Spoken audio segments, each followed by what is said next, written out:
Vijaya ma'am, how are you? Good evening. Good evening.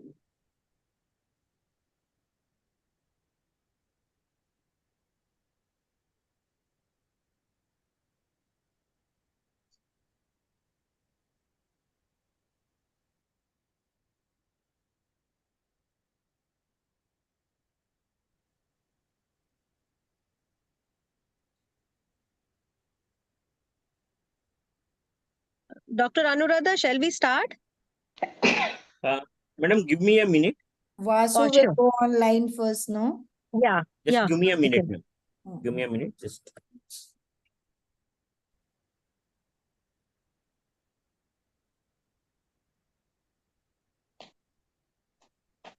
Dr. Srinivas is logging in now. Yes, we are good to go, ma'am. Hi, Vanna. Hi, Dr. Vijaya. Hi. Hi, Vandana. Hi, Dr. Vandana. Welcome. Nivedita ने मेरी आवाज सुन ली होगी ना? I can hear your voice. See, hi. Yeah, the video is gone again. There's no video. No, Vijay ma'am, you are there. You are there. We can see. But I'm not, Yes, I'm ma'am, not we can able to see see you. You are there. But I'm not able to see anybody. I'm Yeah, able to going see anybody. live. We are live, ma'am. We are good to go. Okay. So Hello, good evening. everyone. Hello.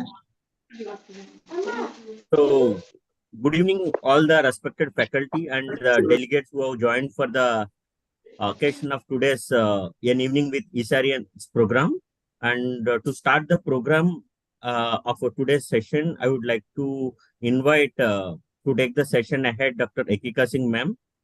So, Dr. Ekika Singh ma'am, who is a known personality among the Foxy as well as ISAR together, and with the numerous publications, research work, with a lot many accreditations, accolades for her good work in the research and field of infertility particularly. And Ekika ma'am, Yes, please. thank you. Thank you very much. Yes, thank you very much. And first and foremost, I welcome the whole Augustus gathering for a very practical topic, which is PCOS and the conception and everything which is related to PCOS. That is what we are going to talk about. And with so many learned and experienced seniors with us, the mentors and my colleagues, they are going to definitely benefit from this from this webinar. So to take it ahead, I would like to call up Dr. Seema to kindly invite our chief guest and guest of honor. Thank you, Dr. Ekika. So, good evening, Isarians, and welcome you all to an evening with Isarian 3, and happy Makar Sankranti, Bihu, Pongal, whatever name you are celebrating this festival throughout the country. And can you just skip this and bring the slide of chief guests? I'm really honored and I'm getting goosebumps before I invite our chief guests, or let's invite the chief guest and then we say our prayers. So I am really honored and privileged to invite none other than Padma Shri Dr. Kamini A. Rao, Madam, who is the Medical Director, Milan, the Fertility Center, Medical Director, Chairman, National Registry of ART Clinics and Banks in India 2018 to date, President, Federation of Obstetric Gynecological Society 2000 to 2001. Ma'am was the youngest president ever, and President, Indian Society for Assisted Reproduction 2006 to 2008. And ma'am was awarded with Padma Shri by government in India for in recognition of distinguished services in the field of reproductive medicine on 26th April 2014. And this was presented by the honorary president, late Shri Pranab Mukherjee ji. Ma'am has also got Karnataka State Award for invaluable service in the field of medicine, and ma'am has received honorary PhD from Bangalore University by Vice President of India in 2019. Ma'am has more than 50 publications in her name, 50 textbooks, and 41 publications in national and international journals. Her special interests is infertility, fetal medicine, reproductive endocrinology, and assisted reproductive techniques in reproduction. I welcome you on board, madam. Thank you very much. And now yes, ma'am, we will say a prayer, then I'll request you to say a few words. Dr. Srinivas is also on board. So let me welcome you both and then we say our prayers, ma'am. And then we would love to, we are waiting to hear from you, ma'am, for 2 words. Let me welcome our guest of honor, Dr. M.S. Srinivas, Chairperson Embryology ISAR. Slide, please. This slide. Dr. M.S. Srinivas is Director and Principal Embryologist, Carey Fertility Private Limited, Principal Institute for Clinical Embryologists, Scientific Director Narayana Health, Hridwalaya, President ISAR Karnataka Chapter, ICMR Expert Committee Member, ART Guidelines and ART Bank, Founder President Academy for Clinical Embryologists. Dr. Srinivas has society membership of almost all the national and international societies, and sir has been awarded with Bharat Excellence 2011 award by FFI and Bharat Inspiration 2011 awarded by FFI. I welcome you on board, sir. Now, with our chief guest and guest of honor on board, we would like to say, just do a lamp lighting and invoke the deity just to give us strength to do our good work.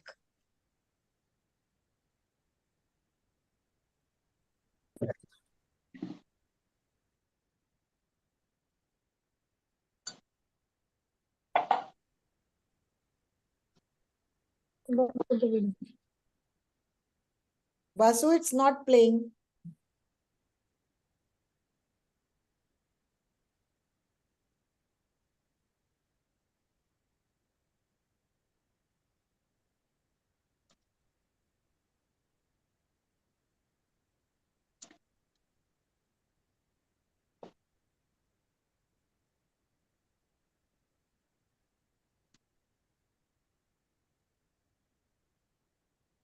So there is some problem.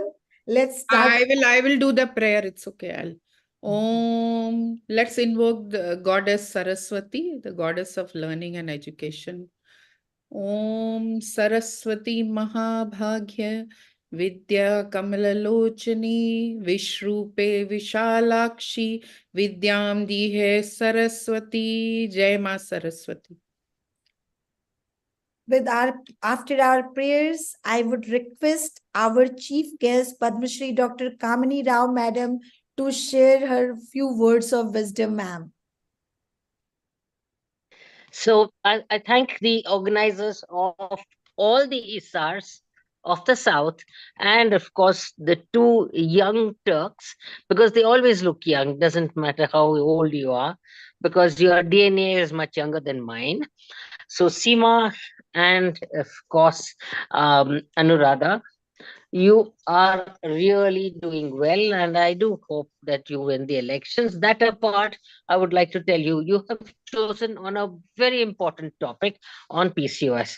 If you have understood PCOS, you have understood reproductive medicine, because it has extended from one extreme of life of the woman to the other extreme of life of the woman, be it the adolescent, the young woman, the early part of the reproductive age group, into the mid-age situation, and to the menopause and beyond.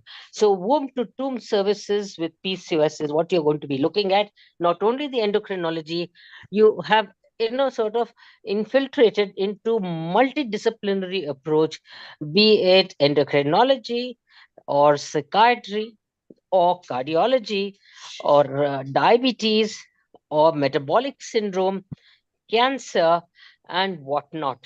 So, in fact, talking about even infertility, one has to understand that treating the PCOS person, be it lean or obese, is going to be different. And treating the PCOS woman vis-a-vis a normal person is also going to be different. So this is a puzzle that if you can get the ovulation right, like how Rama put the Bilubana at the right time, you know, taking the evil and bringing in the good, then you've done 50% of your infertility here itself. And we are prepared to give you the certificate. And we have the two stalwarts sitting there as chairpersons to do the honors. So, without any further ado, I would like to tell you the topic is appropriate, the timing is appropriate, and I would like to wish this symposium all the success. And I have my guest of honor, Srinivas, who also believes the same, because it's not only the clinical part. I think many times we leave the embryologists behind because they're the ones who say hello to the baby first. They're the ones who look at the embryo, the eggs, they look at the gametes, they look at the babies and look at the PCO embryos, because they're the ones who will differentiate whether this is going to say hello to the mother or not. So they are the first parents of that baby. So over to Srinivas to tell us about how different is the PCO embryo. Thank you very much for inviting me, and all success to this conference, and a happy Shankranti to all of you. Thank you. Thank you so much. Thank you so much. Srinivas sir.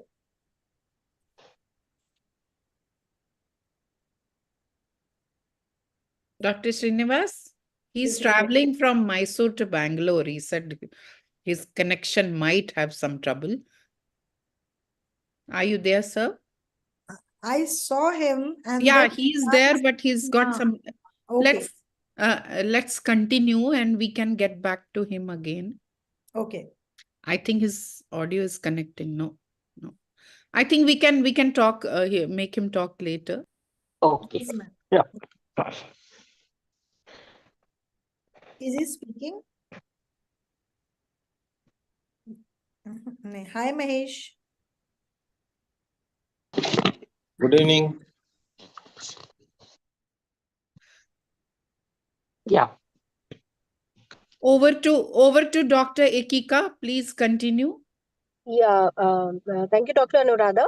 So now I would like to invite Dr. Seema for the talk, and which is a very important topic. And most of the time, the clinicians like we, the infertility specialist, and even the youngster who are coming, they are the one who really, even us also are the one who really would benefit from this. And there will be a lot of queries which will be cleared by the talk. So can we have the CV of Seema, Dr. Seema, please?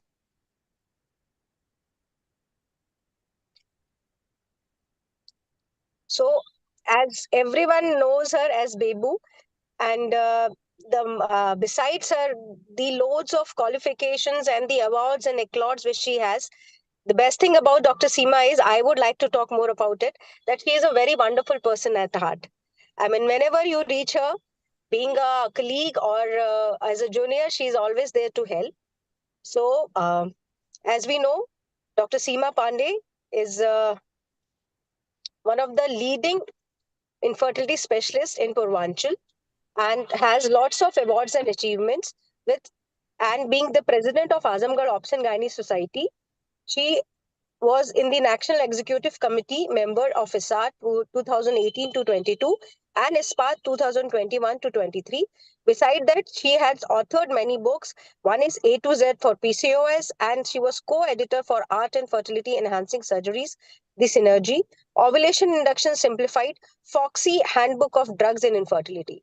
So when it comes to academics, Dr. Seema is always there, and she is always like a teacher. She is to the juniors and to us. So, Dr. Seema, I would like you to please. Before this, I would I would like to call the chairpersons. So, I don't know, Dr. Manjunath is not. I cannot see him. So, I would like to first of all invite Dr. Lavanya.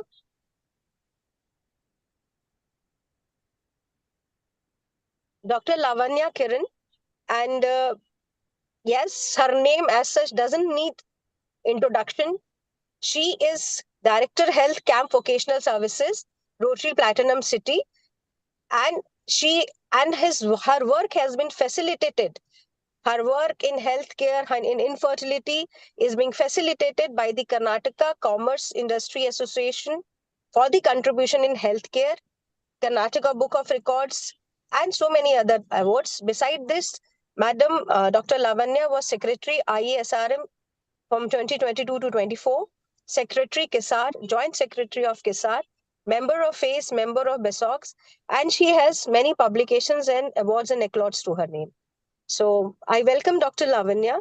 Thank you. Thank you so much for this wonderful opportunity as well. Dr. Lavanya is the present Vice President of Karnataka chapter of ISAR. And Okay. she is very good robotic surgeon. She is the head of robotics, gynae robotics in Kaveri Hospitals. A fantastic human being and a good laparoscopic surgeon. Thank you, Anu, for that I wonderful would like to invite Dr. Vijaya Ganesh, who is the Secretary of Tamil Nadu chapter of ISAR. Welcome, Madam Dr. Vijaya. She is from Madras Medical College, Chennai, and she has Masters in Human Genetics from Ramachandra Institute, PhD in Human Genetics, and she has been faculty at ICOG Reproductive Medicine, BM Hospital, Chennai. And she has lots of publications to her name, and at present she is the secretary of TAPISAR. She's got the ISAR Rising Star Award, and she's been felicitated. She has been executive committee member, and Best Doctor Award was presented to her by Governor of Tamil Nadu. Welcome, madam. Thank you, Dr. Anuradha. Thank you so much. Over to Dr. Seema. You can start your talk now.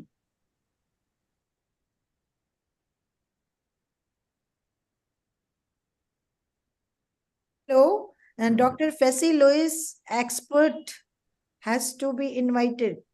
Okay, I'll do. I invite Dr. Fessy Lewis. We all know Fessy, and there's no one in Foxy or ISAR who doesn't know him. Can you please display his slide? Display Dr. Fessy's slide, please. Currently, he is the member of Executive Committee of ISAR. Vice President also, I think. Dr. Fessy is... yes. Yeah. He's the professor and head of Department of Reproductive Medicine, Amrita Institute of Medical Sciences, Cochin. Foxy Vice President 21-22, ISAR ICOG Governing Council 21-23, Vice Chairperson Kerala IH, Secretary Kerala Chapter ISAR, Reproductive Committee Chairperson KFOG, All India Foxy International Academic Exchange Committee Chairperson has been, and Secretary General All Kerala Federation of Foxy. A member of FIGO Reproductive Medicine Core Committee, SAFOG Executive Committee member, Vice President KFOG, and editor of the KFOG Journal. And he has received a lot of awards. Even Dr. Kamini Rao Yuva Oration he has received. So welcome, sir. Welcome. It's an honor to have you here. Thank you. Over to Dr. Seema. You can start your... Yes. Please stop the slide share. Yeah. Thank you for introducing me so kindly and giving this opportunity to talk. And friends, today I am going to talk about PCOS. Obviously, you all know that is my favorite topic. But I am going to talk something little different, that is lean versus obese polycystic ovarian syndrome.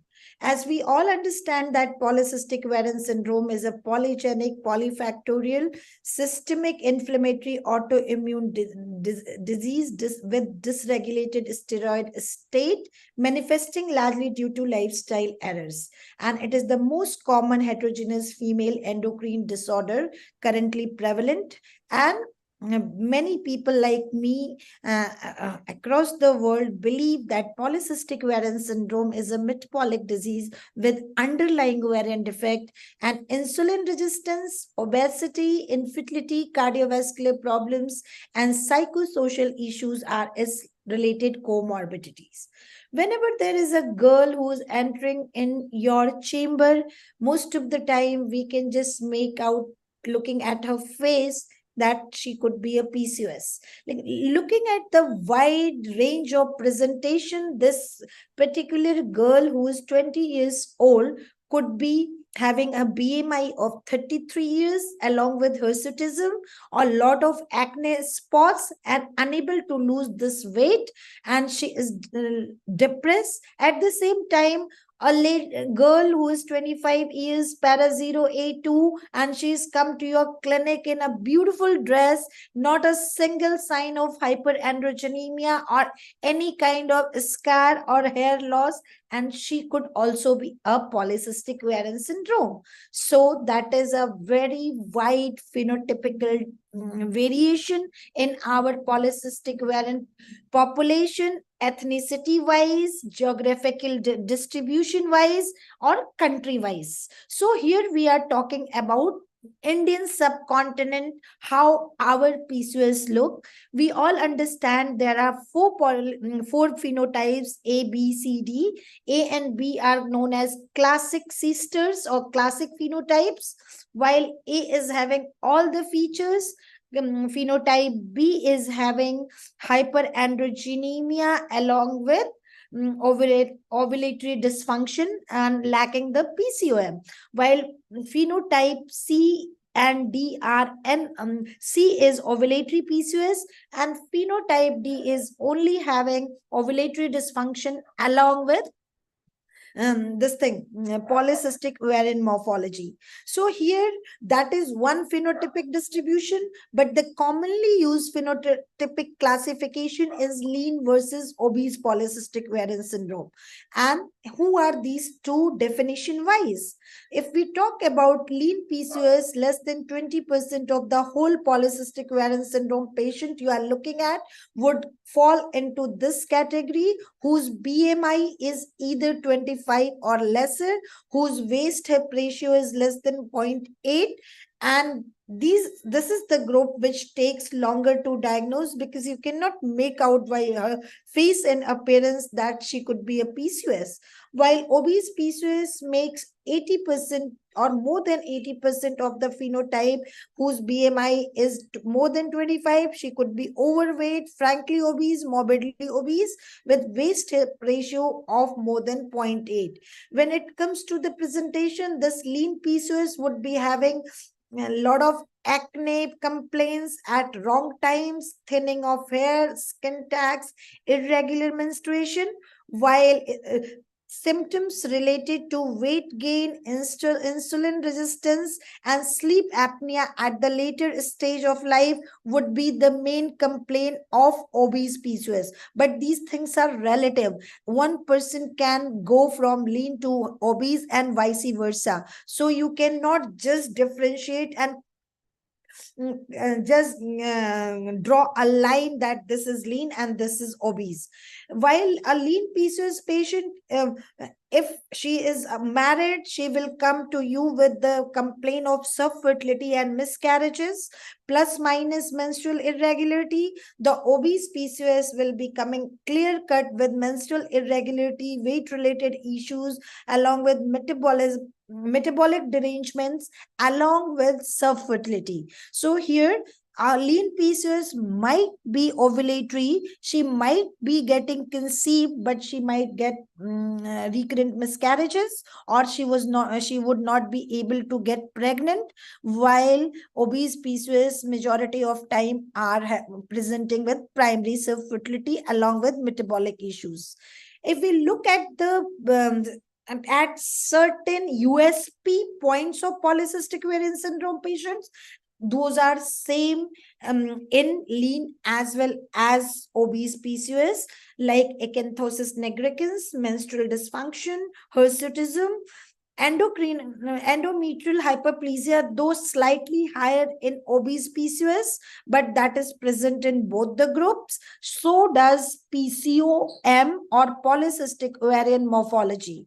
Hormonal profile, serum LH has almost similar prevalence. So does testosterone and progesterone. So basic pathology is quite similar. Please mute yourself. Please link आपको भेजूंगा। बहुत अच्छे topics mister Anoop को, अब mister Anoop आप अपने को mute करिए please. Lean PCOS is having hyperandrogenemia in 50% of cases and menstrual dysfunction in 44, while an obese PCOS would be having hyperandrogenemia and menstrual dysfunction in more than 70% of cases. Prevalence of type 2 diabetes mellitus and impaired GTT would be more obviously with obese PCOS. So does, as I told, relative risk of hyper. Something is gone wrong. Just wait. Yeah. So what here I have to say, obesity per se is an independent contributor to all these things, and if it is associated with PCOS, the syndrome becomes more severe in terms of hormonal and metabolic derangements as compared to a lean patient. But insulin resistance is inherent in women with PCOS, and hyperinsulinemia is the final result, which is present in lean as well as obese patients. Lean women with PCOS have significantly greater insulin resistance when they are compared with their BMI matched non-PCOS counterparts. And the prevalence of insulin resistance in lean PCOS as per Endocrinology Society of America guidelines is around 83%, while it is around 93% or more in obese PCOS. And the reason of this insulin resistance is either pancreatic beta cell dysfunction, which is involved in insulin synthesis and secretion. It increases more insulin in PCOS women compared with controls. And as I told you that PCOS and obesity act synergistically and independently, resulting in insulin resistance. So it should be ascertained at an early stage in PCOS so that we can test and rule out this long-term consequence, which can culminate into frank type 2 diabetes mellitus even in these lean PCOS. Lean women with PCOS suffer from significantly higher plasma insulin level. As told you, their LDL and total cholesterol level could be raised higher than normal population. So is higher hemoglobin levels, which is testosterone stimulated. Their GGT levels might be raised or is raised, and that is a good predictor for cardiovascular disease and death, which is higher in both lean and obese patients. As compared to normal people, lean PCOS have thicker blood viscosity, elevated erythrocyte aggregation, the weakened antioxidant defense system, and erythrocyte deformability. I would like to talk few lines about two hormones related to obesity and very much present in the pathophysiology of polycystic ovarian syndrome are adiponectin and ghrelin. Adiponectin is secreted by adipocytes and is involved in lipid and glucose homeostasis, insulin sensitization, and possesses anti-diabetic properties. Ghrelin is produced predominantly by neuroendocrine cells in the GI tract.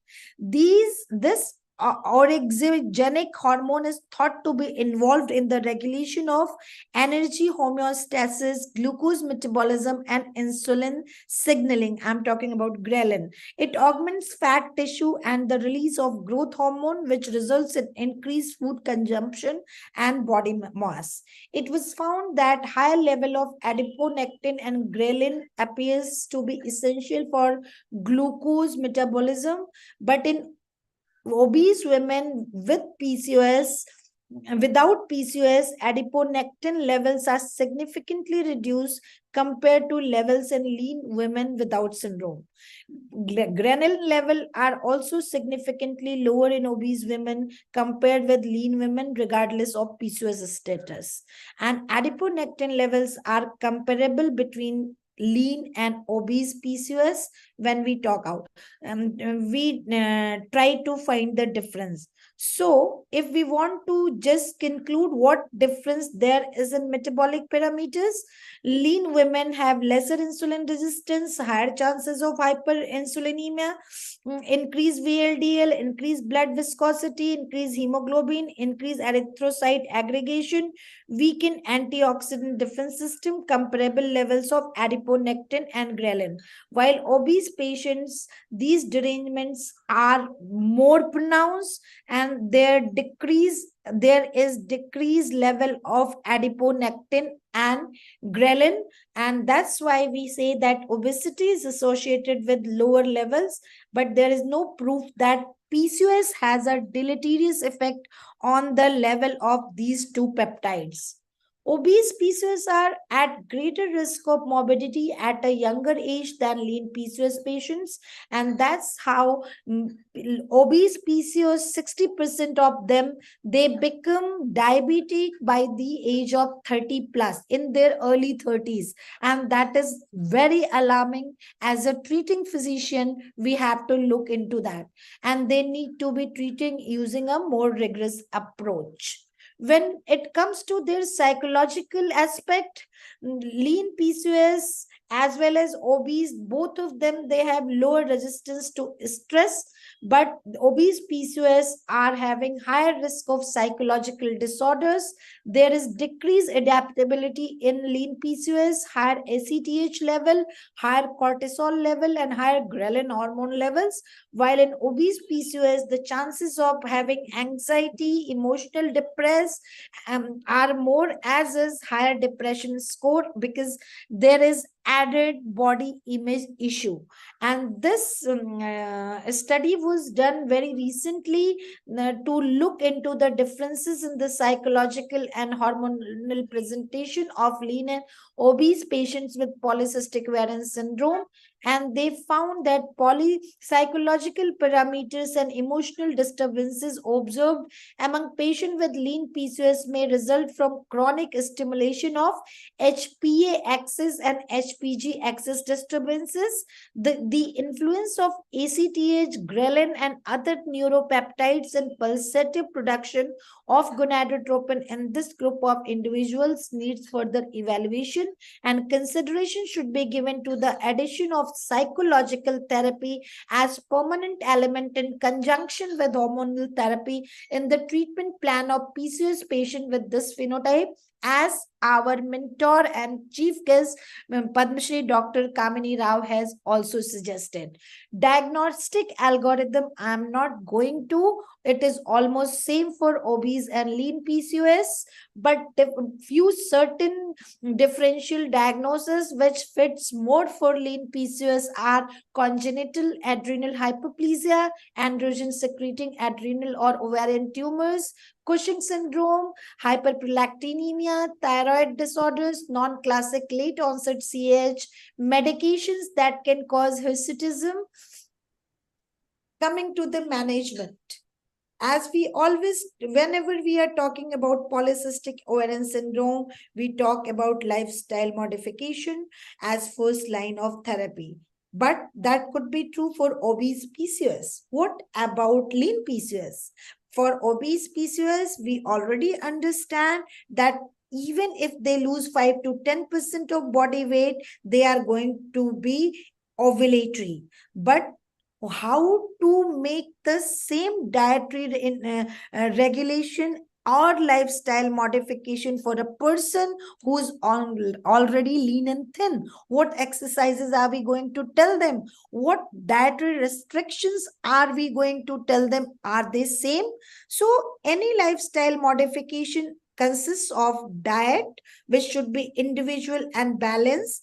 Exercise means no sedentary habits, and behavioral therapy, so that they don't lose the focus. There should be goal setting, self motivation, self monitoring, and stimulus control. So if we can just streamline it for lean PCOS, lifestyle modification by dietary intervention and regular physical activity is mandatory for lean PCOS as well. But if they are having very low weight, they are asked to increase their weight. they are asked to increase the protein and roughage content of their food, as their antioxidant defense system is very weak. They are encouraged to consume lot of vegetables and fruits to ensure they are having an adequate supply of various minerals, vitamin and nutrients. At the same time, their carbohydrate content has to be kept into check, and they has to be physically active so that their insulin resistance, which is not overtly visible, can be taken care of. So friends, whatever suggestions we are giving to our obese PCOS patient, the same principle should be applied for the lean PCOS as well. Only thing that they should not reduce their total overall caloric intake, but I'll come to low carbohydrate and high protein diet later on. In obese PCOS, we all understand that they are encouraged to lose weight through lifestyle modifications, and low carbohydrate diet is beneficial for polycystic ovarian syndrome. Um, Irrespective of the guidelines saying that diet should be culture friendly, regional friendly and balanced, it has been seen through this meta-analysis done in 2021 that people who were advised to have low carbohydrate diet over 3 to 6 months, and when they did the analysis, they found not only their clinical pregnancy rate increased, but did the ovulation, menstrual regularity, sex hormone binding globulin. At the same time, the chances of miscarriage rate, serum AMH, FAI, total T, and clinical hyperandrogenemia were decreased. And it was seen that subgroup analysis showed that low carbohydrate diets were superior in optimizing reproductive outcomes, and calorie restriction was critical in ameliorating hyperandrogenism. That is very important take home message. If you want to get reproductive outcome, you have to control the carbohydrate, as we were taught when we were young in our postgraduate days, that PCOS patient should be having aloo chawal chini kam khana hai, is really correct. If the positive effect were associated with the treatment duration, the longer the duration, the greater the improvement was. So it was concluded that diet is an effective intervention for improving fertility health. Thus, professional and dynamic dietary advice should be offered to all PCOS patients based on the changeable circumstances. When it comes to the exercise, exercise has no or very little effect per se if used as alone on major reproductive outcome, but aerobic exercise had a positive effect on body composition, and this body composition is going to help this lady later on when she becomes pregnant. And as per when we come to the pharmacological management, as we all understand, after lifestyle modification, letrozole is a drug of choice for both obese and lean polycystic ovarian syndrome as first line pharmacological treatment. If it does not work, the next line is gonadotropins with adjusted dose as required. And if that also doesn't work, then in vitro fertilization is the answer. In the only thing difference between lean and PCOS is weight maintenance. The obese one has to lose while the thin one has to maintain or gain. Both of them have to be told to maintain their weight to the ideal BMI.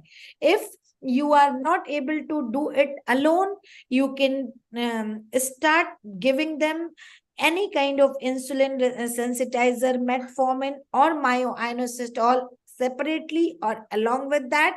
You have to take care of other symptoms, whatever is there. If your goal is monofollicular growth, your ovulogen should meet the FSH threshold, and which is high in obese and prolonged amenorrheic patient. And letrozole routine protocol or chronic low dose gonadotropin step-up protocol is the protocol of choice. If you want multifollicular growth, for example, you want to do an intrauterine insemination, or you want to do ICSI or IVF, then you do not only have to meet the FSS threshold, but you also have to extend the window, and their extended letrozole, step-up letrozole, or letrozole CC gonadotropin or conventional gonadotropin protocols are the protocol of choice. Oral ovulagens, we know if the BMI is less, in lean PCOS, letrozole is drug of choice. Minimum starting dose should be 2.5. No letrozole resistance has been reported yet because this drug is relatively new. It has come into vogue again after many years of the ban. That's why, and you have to trigger, if you want to trigger this cycle for TIC, trigger should only be given when follicle reaches more than 20 mm. For obese PCOS, obviously letrozole works good with both obese and lean PCOS, but sometimes if your letrozole is not giving you pregnancy, you can try either letrozole plus metformin or CC plus metformin. That could also be used, but CC resistance and failure you have to keep into mind, and gonadotropin plus metformin is the second best line. There is no role of laparoscopic ovarian drilling. It has to be done for very or super selected patients who are very young. Their marriage duration is in lean PCOS, who have been married for less than 5 years, whose basal LH is more than 10, and duration of infertility, as I have told you, and if testosterone level is quite high and AMH is not more than 7.8. But you have to counsel them that they could be having compromised ovarian reserve apart from peri-operative, intra and peri-operative complications. So obese PCOS, weight losing weight is first line treatment. If it doesn't work, letrozole or CC plus metformin or gonadotropin plus metformin. Thin PCOS, if your aim is to optimize the LH and hyperandrogenemia, once that is done, that you can do either by 2 cycles of oral contraceptive pills. That could be any third or fourth generation pills. Cyproterone acetate has to happens to work better in sub-Indian population, so you can use that. 2 to 3 cycle is more, followed by ovulation induction, and that works in patients who are lean PCOS and where you don't want to go further ahead in the treatment in form of expensive gonadotropins or in vitro fertilization. Steroids used to be added pre-cycle or during the cycle from day 5 to day 14 in our student days, and the reason behind was that the androgen which is being secreted in the body, though in polycystic ovarian syndrome patient, more than 90% of that androgen is coming through ovarian source, but we are thinking that some of this androgen is also coming through adrenal or your fatty source, extra ovarian sources, and to suppress that, the principle was to give steroid for 5 to 10 days, and it used to improve the pregnancy rate in these patients. Coming to clomiphene resistance and failure, it happens more with obese PCOS who are amenorrheic for longer time, and gonadotropin plus IUI is the best treatment apart from IVF. Letrozole plus metformin and inositol is a cost-effective treatment. So is CC plus metformin. So these are the things.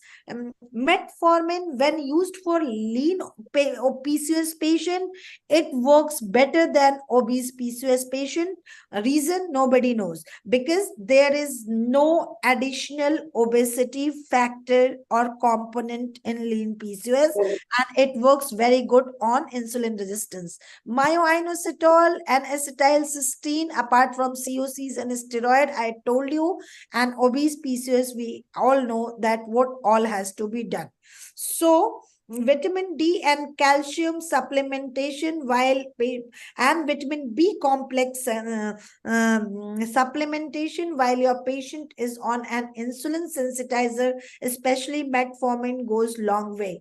Obese PCOS, even there, this is vitamin D works very well, and you don't have to waste time. If patient is not conceiving, you should move further ahead for in vitro fertilization. Myoinositol is a boon for lean PCOS, as it does not create any kind of side effect in terms of nausea, vomiting, and abdominal upset, but there is not much evidence to produce in terms of RCTs. So I am not talking about L-carnitine and other multiminerals are good preparations for these patients as an acetyl. Coming to the IVF and ICSI, antagonist protocol and PPS protocol, or PPS protocol with Agnes trigger and freeze all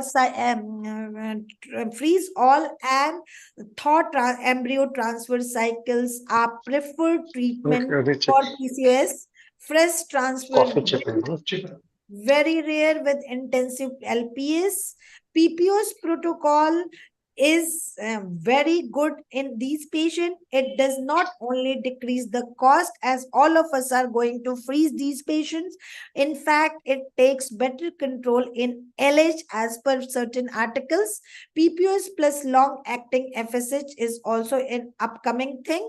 When it comes to assisted reproduction and PCOS, the relation of BMI to in vitro fertilization was studied, and they concluded that in lean patients with PCOS undergoing IVF embryo transfer cycles, the best results were linked to mid-luteal long GnRH agonist suppressive protocol. That might be surprising for many people, but these are few studies. It's not a meta-analysis until unless we all understand that long agonist protocol gives higher chances of hyperstimulation. Higher doses of gonadotropin are required. We cannot use agonist trigger, so that is not patient friendly at all, irrespective of lean or obese status. So if we conclude lean PCOS, GnRH agonist or antagonist both increases pregnancy rate. Fertilization rate is better in lean PCOS. Oocyte quality is better. Chances of getting OHSs and multiple pregnancies are higher too.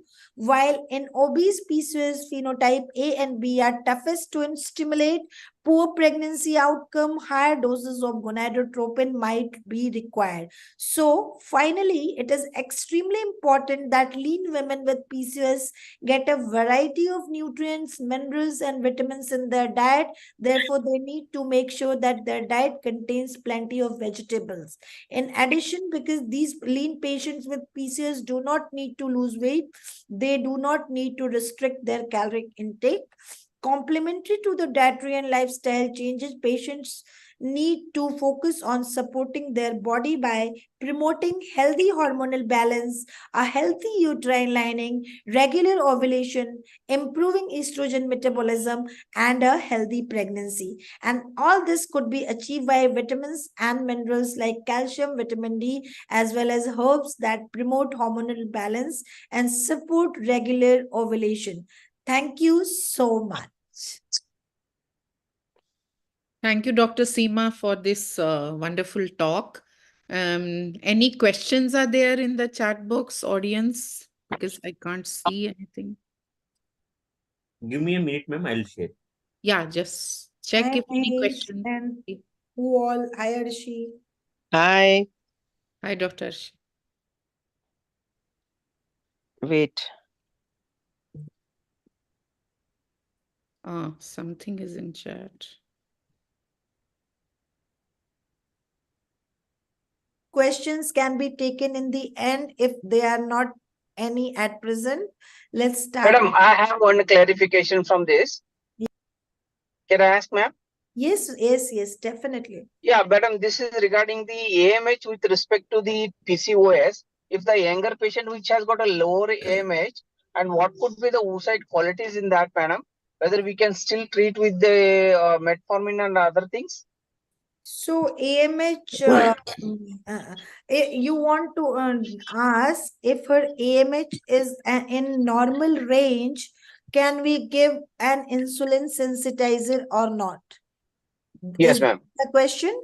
So Yes, ma'am. Yes, ma'am. giving insulin sensitizer depends on two things. The clear-cut indication for giving an insulin sensitizer is if this patient is having frank insulin resistance or hyperinsulinemia that could either be visible by acanthosis nigricans or deranged GTT or frank NIDDM. They are 100% sure shot candidate to get one insulin sensitizer like metformin.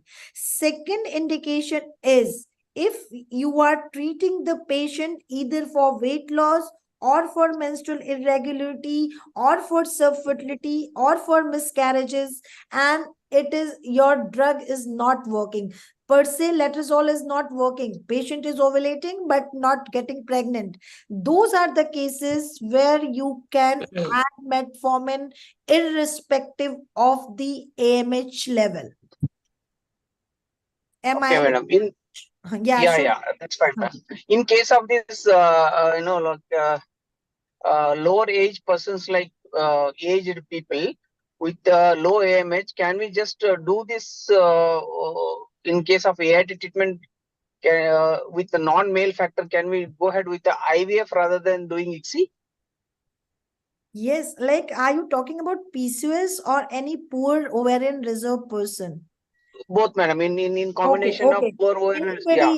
Anybody can go for either IVF or ICSI. In this era of litigation and limited number of oocytes, if we do not perform ICSI, patient can come back and shout at you when you were knowing that I had limited number of eggs. Why didn't you perform ICSI to prevent the fertilization failure?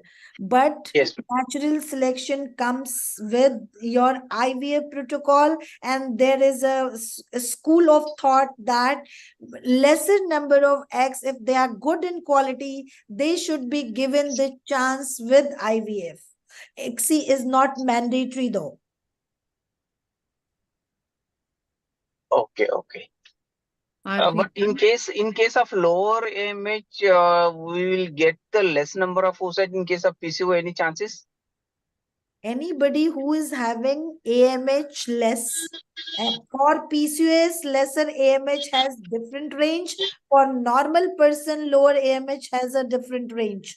So if we compare our poor ovarian reserve of PCOS origin and of normal origin in a normal age range less than 35, the number of eggs achieved in a PCOS woman will be higher than a normal poor ovarian reserve. Is there any cutoff value for lower AMH with respect to age in case of PCO? No. For AMH, cutoff is as per Poseidon criteria only, nothing else. And they will talk about it in the next panel. Oh, sure, ma'am. Thank you. Thank you. I have a point to make. In PCOS also, we have seen if there is a varied and irregular cohort, we do get sometimes lesser oocytes. So that's one condition where you can get little lesser number of oocytes. Those are resistant PCOS. Yes. Phenotype A and B, they require higher doses. Yes. Thank you so much, Dr. Seema. Dr. Ekika, are you there? Or we move on to the next session now. It's a panel discussion. And Dr. Seema Pandey, Dr. Right, Dr. Ekika, Yeah, Yeah, can you actually, my please? net is really in a very bad state, coming and going. So I'm very sorry for that. The network is not very good out here. And I was So, going to ask Ekika to moderate this panel for some time with Anuradha so Okay. that I can just give So, some Ekika, voice test. can you please just call the yes, moderators? yes, Yeah. I'll do that. I'll call the moderators, Dr. Seema, because of the irregular network. I think sometimes it might go off just like that. So probably I would love to introduce the moderators. So, sir, can we have the CVs, please? Yes, ma'am.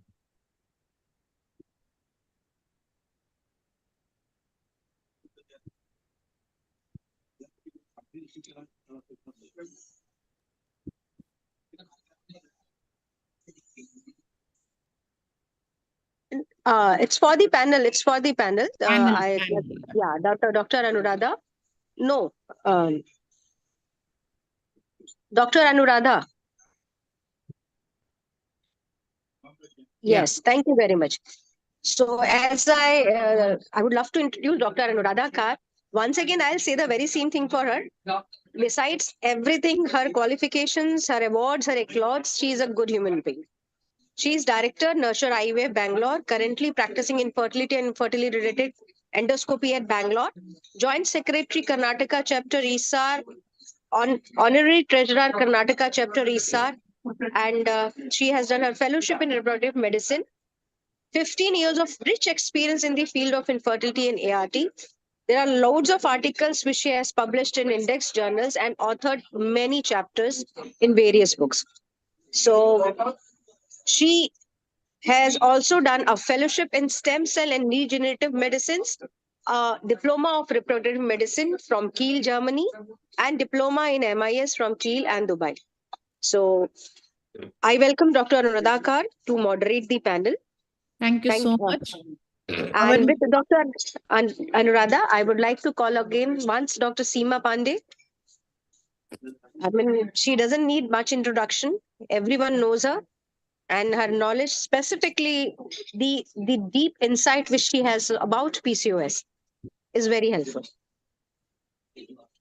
So, yeah, thank you Dr. so much, Ekika. I would like to share my screen now. Okay, I will first introduce my panel experts. I would like to invite Dr. Sanjeeva Reddy. Can you display slides quickly, their CV slides one by one? Dr. Sanjeeva Reddy. I don't think we have his slide. Okay, Dr. Sanjeev Reddy is the chairperson of Tamil Nadu ISAR, a very accomplished IVF specialist, a senior IVF specialist, and a very good human being. Thank you, sir, for joining us. Dr. Fessy Lewis, we have already introduced him. Can we move on to Dr. Mahesh? Dr. Mahesh Koregal, he's a wonderful colleague of mine. And Dr. Kamini Rao has mentored all of us here, many of us here in this panel today. He is Director Senior Infertility and IVF Specialist at Nova IVF Bangalore. And he is the Executive Committee member of KASOGA, Vice President-elect of BSOG, Honorary Treasurer of BSOG has been, and he is also Executive Committee member of KISAR. He has been a former assistant professor at Belgavi JNMC, and he's published 5 research papers. And just now, 3 days back in AICOG, he won the Best Research Paper Award, the Dawn Paper Award he won. So welcome, Dr. Mahesh. Next, Dr. Nivedita Shetty. Can you please? Yeah, Dr. Nivedita Shetty, welcome. She is the chairperson of Karnataka chapter of ISAR. She has done her FRCOG from London, fellowship DNB. From National Board, and Director IVF Unit, Columbia Asia Hospital, Mysore. And she has written several textbooks of infertility. And she is academically very accomplished. Next, I would like to invite Dr. Ashwini GB. Can you display? Ashwini, I'm going according to the rows orders, please. Yeah. Dr. Ashwini, again, a BSCC product. She is Director of Aspire Fertility Center, Bangalore, and she has done her post-graduation from Manipal. and she is also very academically accomplished, a good friend of ours, and she is the current secretary of Karnataka chapter of ISAR. Dr. Sanjay Shukla is a very senior embryologist from Jaipur, Rajasthan. And I remember Dr. Arshi, when she did her initial fertility practice, he was her embryologist, a very good academician and a very good person. Then next, Lavanya Kiran, I think we have already introduced. We go to Dr. Ved Prakash. Can we go to Dr. Ved Prakash, the second row? Yeah, go row wise, please. Yes. Dr. Ravi Ved Prakash. Yeah. Dr. Ved Prakash is a very senior embryologist. And Dr. Seema, could you please introduce Dr. Ved Prakash because you know him very well? Dr. Seema, are you there? Okay, Dr. Ved Prakash is from Delhi and he's a very senior embryologist. Dr. Ravi Nirvani's slide, can you please display Dr. Ravi's quickly? Dr. Ravindra Nirvani, yeah. He's PhD reproductive biology. He's the chief lab director, chief embryologist, Altius Hospital and Cambridge Hospital. And he was executive committee member of ACE, and he is our executive committee member, Karnataka chapter. First to achieve day 3 embryo biopsy PGD in 2012, and he has won several national awards and international publications. Thank you so much. Dr. Sudha Padmashri, do you have her CV? If not, she is the chairperson of Telisar, Telangana ISAR, and she always is there for us. A very good academician and very accomplished in the field of infertility. Thank you, madam. Dr. Suma, we have her slides. Can you please, Dr. Suma Varsha, she is MS OBG, DNB, Masters in Reproductive Sciences, Scientific Head at 49 Hospital, Vijayawada, and Joint Secretary, Andhra Pradesh IFS, won ISAR, Dr. Jaideep Malhotra, Yuva Oration in Kochi, and she's conducted various programs. Thank you so much for joining. Dr. Vaishnavi, she could not join us today, but she is she is at Milan Fertility Center, one of the directors, and she has done her MBBS and fellowship in infertility, a very nice person and a very accomplished infertility specialist. Dr. Vandana Hegde, my dear friend, Vandana Hegde, she's director at Hegde Fertility Center in Hyderabad. She is director fertility, Hegde Fertility Hyderabad.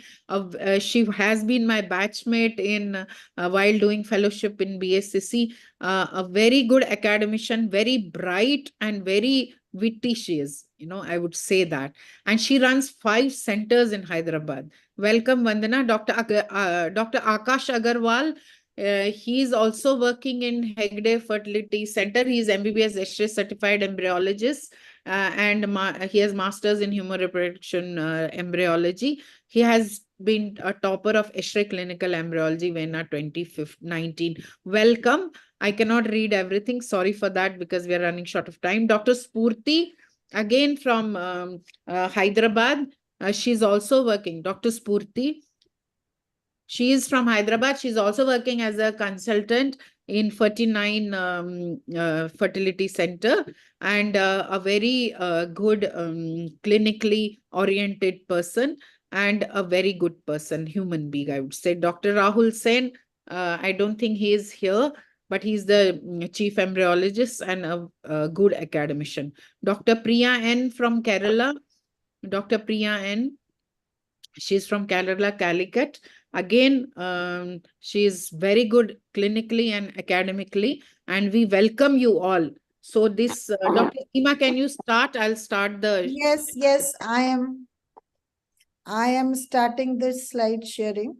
Oh, you have slides? Okay, fine. So, before, as I have already talked about everything. Sorry, it's not from the beginning. Give me some time.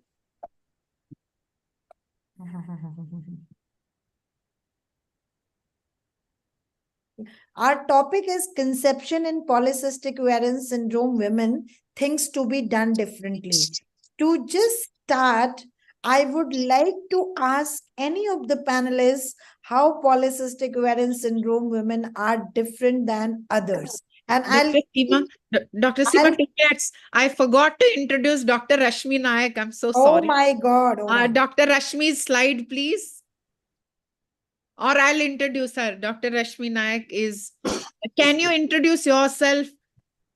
I can introduce Rashmi. Lavanya, you Thank you so much, introduce. ma'am. Rashmi is a I'm very sorry, good Rashmi. friend of ours, and Dr. Rashmi is a wonderful person, upcoming infertility specialist.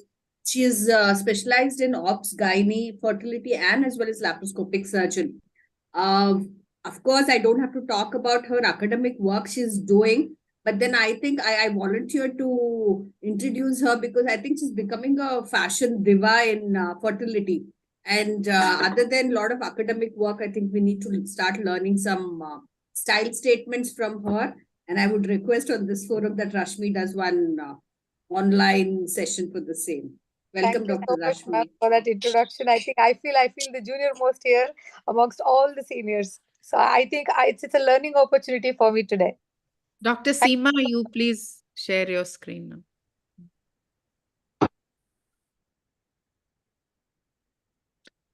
You're muted. Dr. Seema, you are muted. Dr. Arshi is another person I want to welcome from Kota, Rajasthan, running our Arshi Fertility Center, a very good friend of ours. Thank you so much. Thank you for joining. Dr. Arshi, and Dr. Seema and I, we have recently completed our stem cell and regenerative medicine fellowship. Thank you so much. So yeah, so my question, I will keep switching off my, I'll keep stopping sharing my screen so we can see each other and discuss. So I want to know from Dr. Vandana, let's start me from somewhere, how PCOS women are different than any other normal woman suffering from infertility when you go to treat them. Yeah, thank you for having me on the panel, Dr. Seema and Dr. Anuradha. Yeah, so see, PCOS living apart clinically, what I have noticed, PCOD patients, they come in a very, psychologically upset state, most of them. If they are obese specifically, they do have body image issues, especially when there is obesity and hirsutism. So I think psychologically, they are quite different. And most of them have a lot of stress because, they have been facing this anovulation for a very long time. And they do have this stress, especially when they come for fertility treatments. The chances of conceiving itself, they feel it is very bleak. But actually, we know it is it's the opposite. So I think they need a lot of confidence in realizing that one of the easiest factors to treat in infertility, I would say, is anovulatory infertility. I think we have the best success rates over there. That is the primary difference when it comes to patients in general. Yeah, clinically, as you have put across very exhaustively, all the clinical features, how they are different from our regular patients who come to us. Thank you so much. Dr. Suma, you want to add something to it? Yes, ma'am. Yeah. PCOS So is different? mainly in PCOS, it's like an all or none phenomenon. Either all the follicles respond or none of them respond. So that is one of the main difference clinically that we see. So it's either all or none. So we have to be very careful because there's a very thin line where either nothing responds or there's a huge response. So I think that's the main difference we see in PCO patients. So, Dr. Lavanya, you want to add something? Yeah, so I would say most of the times I think we can see that when these women walk in, as they walk in itself, we can see the difference. Especially be it the thin PCO or the obese PCO, while they walk in itself, we can definitely make out that, they are PCO because of all the physical features, irrespective, like the hirsutism, the darkening, even the thin PCO we can do. And extending it to the examination, we can definitely see hirsutism. All these things cannot be missed while we're doing a physical examination. And I think importance of history taking, physical check are all very, very, very important. Also, simultaneously, while we're examining, I think it's important to find out, check the breast, look in for the secretions. All these things are very important. Of course, like my friend said, I think anovulation is much easier to treat. And we as clinician trying to tell them that, giving them the confidence we can help them conceive. itself, I think we will be half battle won, because they will be on a low self-esteem because of their body contour or the nature, and depression, all these things are common. So if we want to talk about the difference, how they are different, there are few things as Suma, Vanda and Dr. Lavanya have told. They have all or none phenomenon. Either they'll not respond or they'll respond so drastically that they have the chances of undergoing ovarian hyperstimulation syndrome. And if you do the embryo transfer in the same cycle, they might be having multifetal gestation as well. Apart from that, phenotype A and B might require very high dose, while phenotype C and D might be blasting in a very little dose. And they tend to miscarry.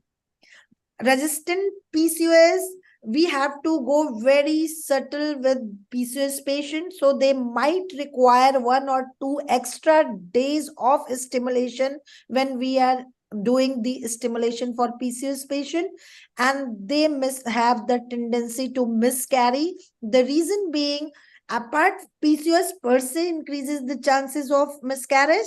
Apart from that, hyperinsulinemia, hyperallergenemia, and high BMI. These are independent contributors to increase the miscarriages. This in continuation, before I give up it to Anu, my next question is, and all these things are happening because of this altered cytoplasmic and meiotic maturation along with epigenetic maturation. So, and my next question would be that does phenotype affect? Hello? Okay, Anu, take this question, but I wanted to make it in 2 parts. Does PCOS phenotype matter when you take the decision regarding choosing your ovulation? Yeah, Dr. Mahesh, this question is to you. That does PCOS phenotype matter in your decision when you choose an oral ovulation for your PCOS patient for Yeah, ovulation? most of the times it is chlorophyll citrate which is more recommendable in cases of PCOS.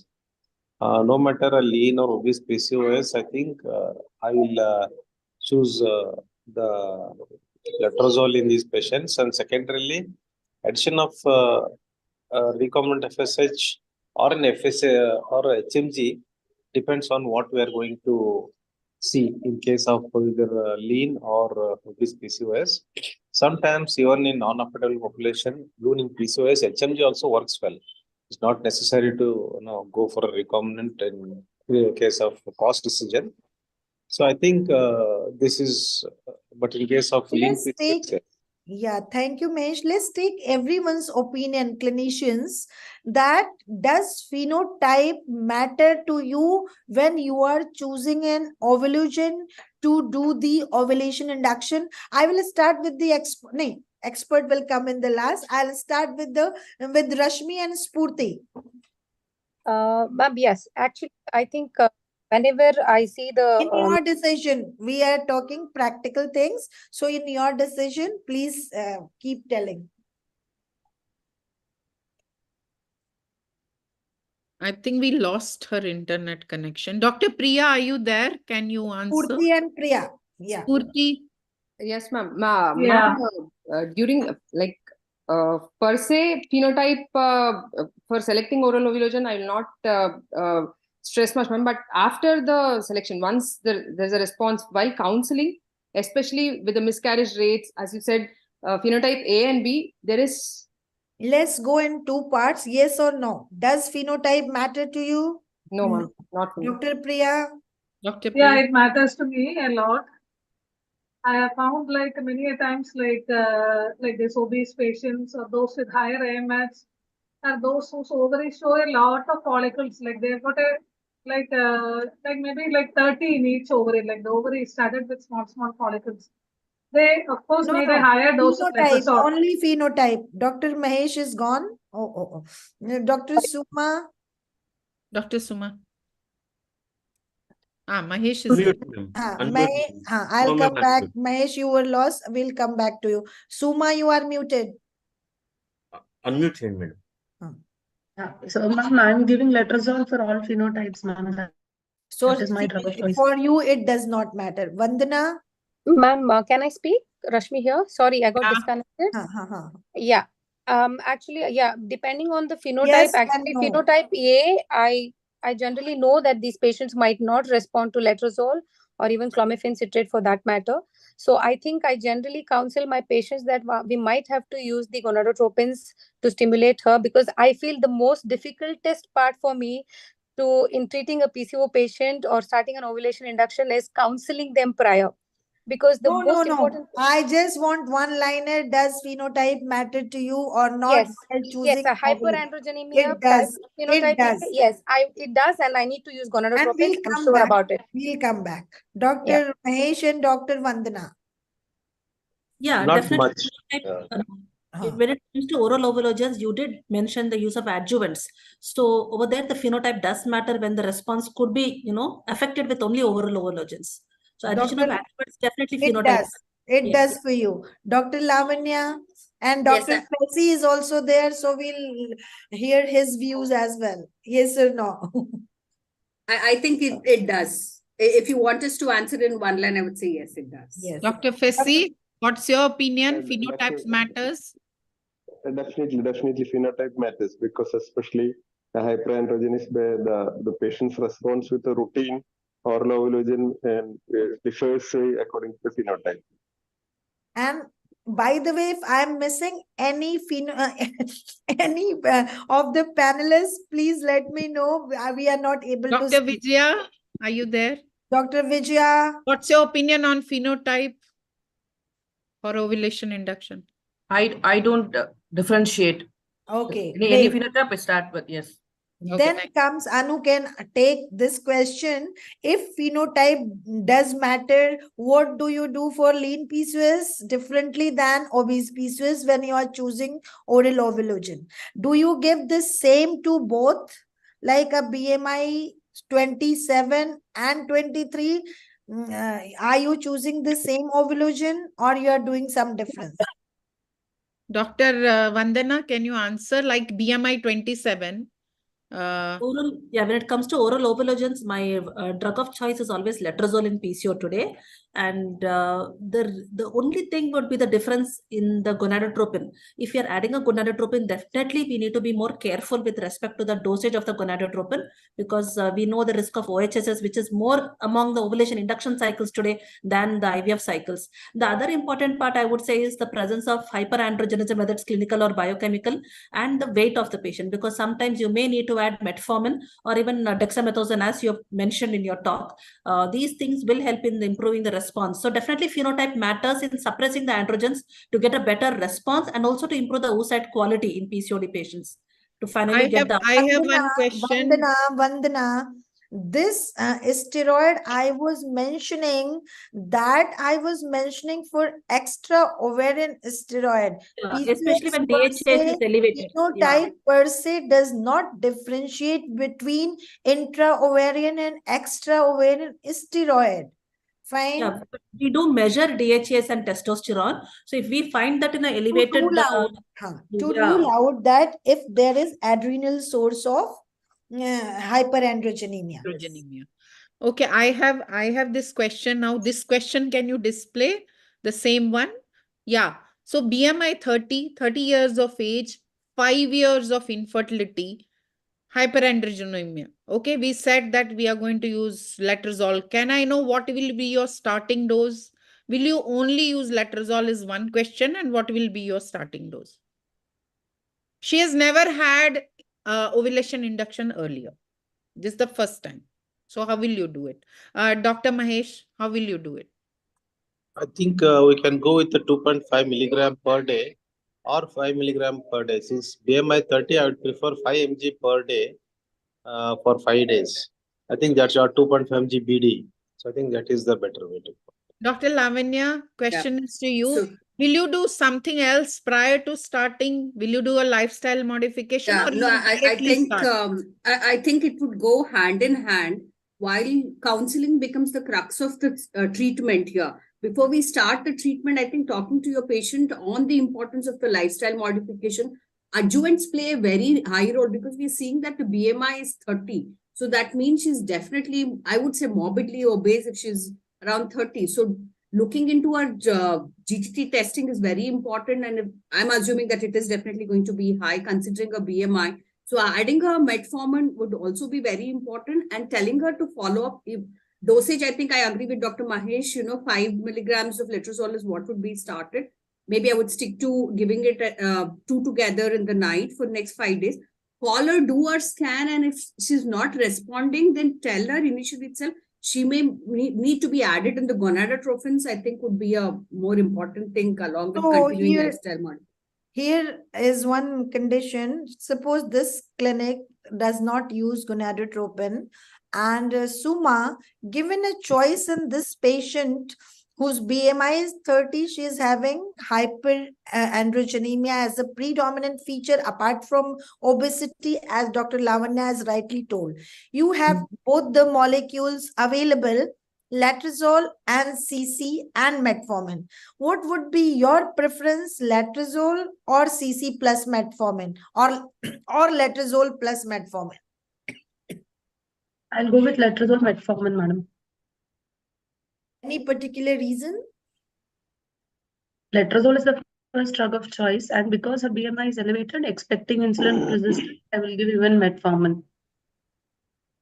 And Dr. Rashmi, what if this patient was pre-treated, as Dr. Vanna said, with 2 cycles of COCs followed by CC plus metformin? Will you go for it? I think yes. I would not go for CC plus metformin because I know most of the PCO patients tend to have a thin endometrium. I think I would like to stick to letrozole with metformin, and sometimes I do go for extended Rashmi, I'll letrozole. stop you here. The reason why PCOS women have thin endometrium because they are not ovulating. Once that follicle grows, it will start making the endometrium. So you cannot predict it from before.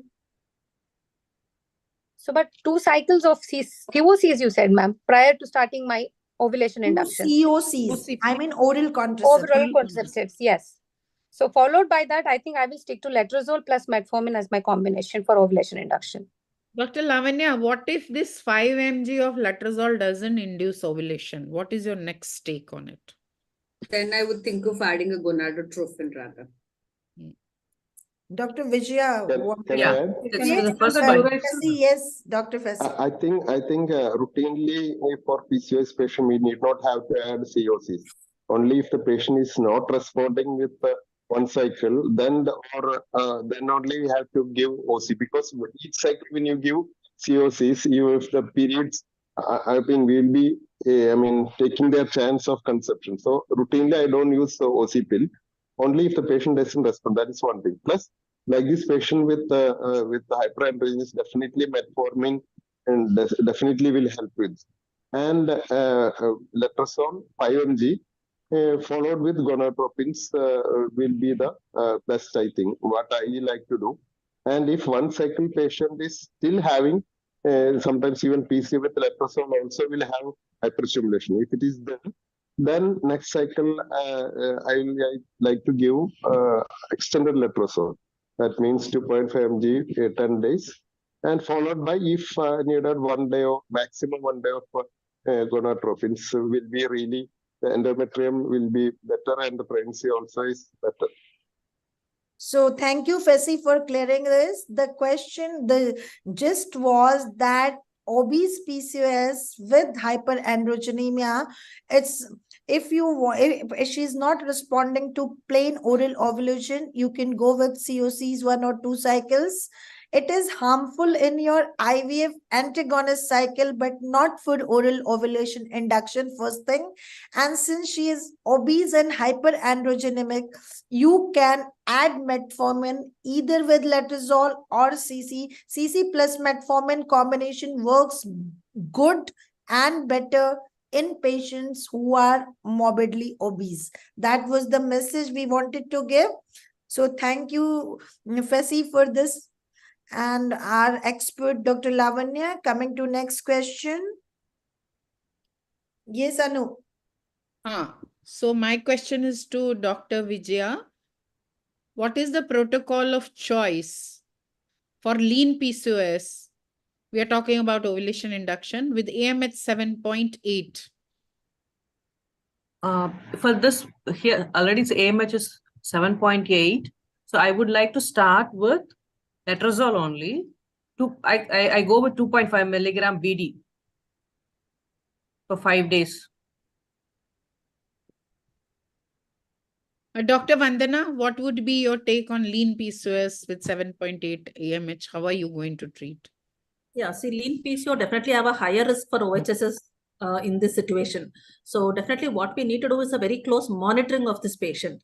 So when we start, definitely I would recommend 5 mg letrozole per day for 5 days and call them early a little on, and because they could be either complete failure to respond or a hyper response. So seeing them early on and modifying our stimulation accordingly would be, I think, judicial, because we need to either add a gonadotropin if they are not responding, or monitor them closely if they are hyper responding. So my embryologist patients are panelists, they are thinking कि उनसे हम लोग कुछ पूछ ही नहीं रहे, बस इन लोग का ovulation induction खत्म होते ही I am just bombarding them with questions. They are still choosing to have ovulation induction with TIC and IOI. So we have not come to IVF yet. So, Suma, don't you think that giving 5 milligrams stat to a lean PCOS with 7.8 nanogram could just blast? No, not at all, ma'am. Okay. Letrozole usually is a monofollicular response. Yeah, monofollicular, yes. But yeah, but I have seen 7-8 follicles in my lean PCOS with 2.5 milligram BD. I never expect. If the AMH is high, would they require a higher dose? When the AMH is really high. 10. Like, that is mostly beyond 10. Till 10, like 5 to 10 category is that where you have to be really careful. You don't know. So first cycle, you have to be really careful, and it's kind of testing cycle. Am I right, Dr. Fessy and Dr. Lavanya?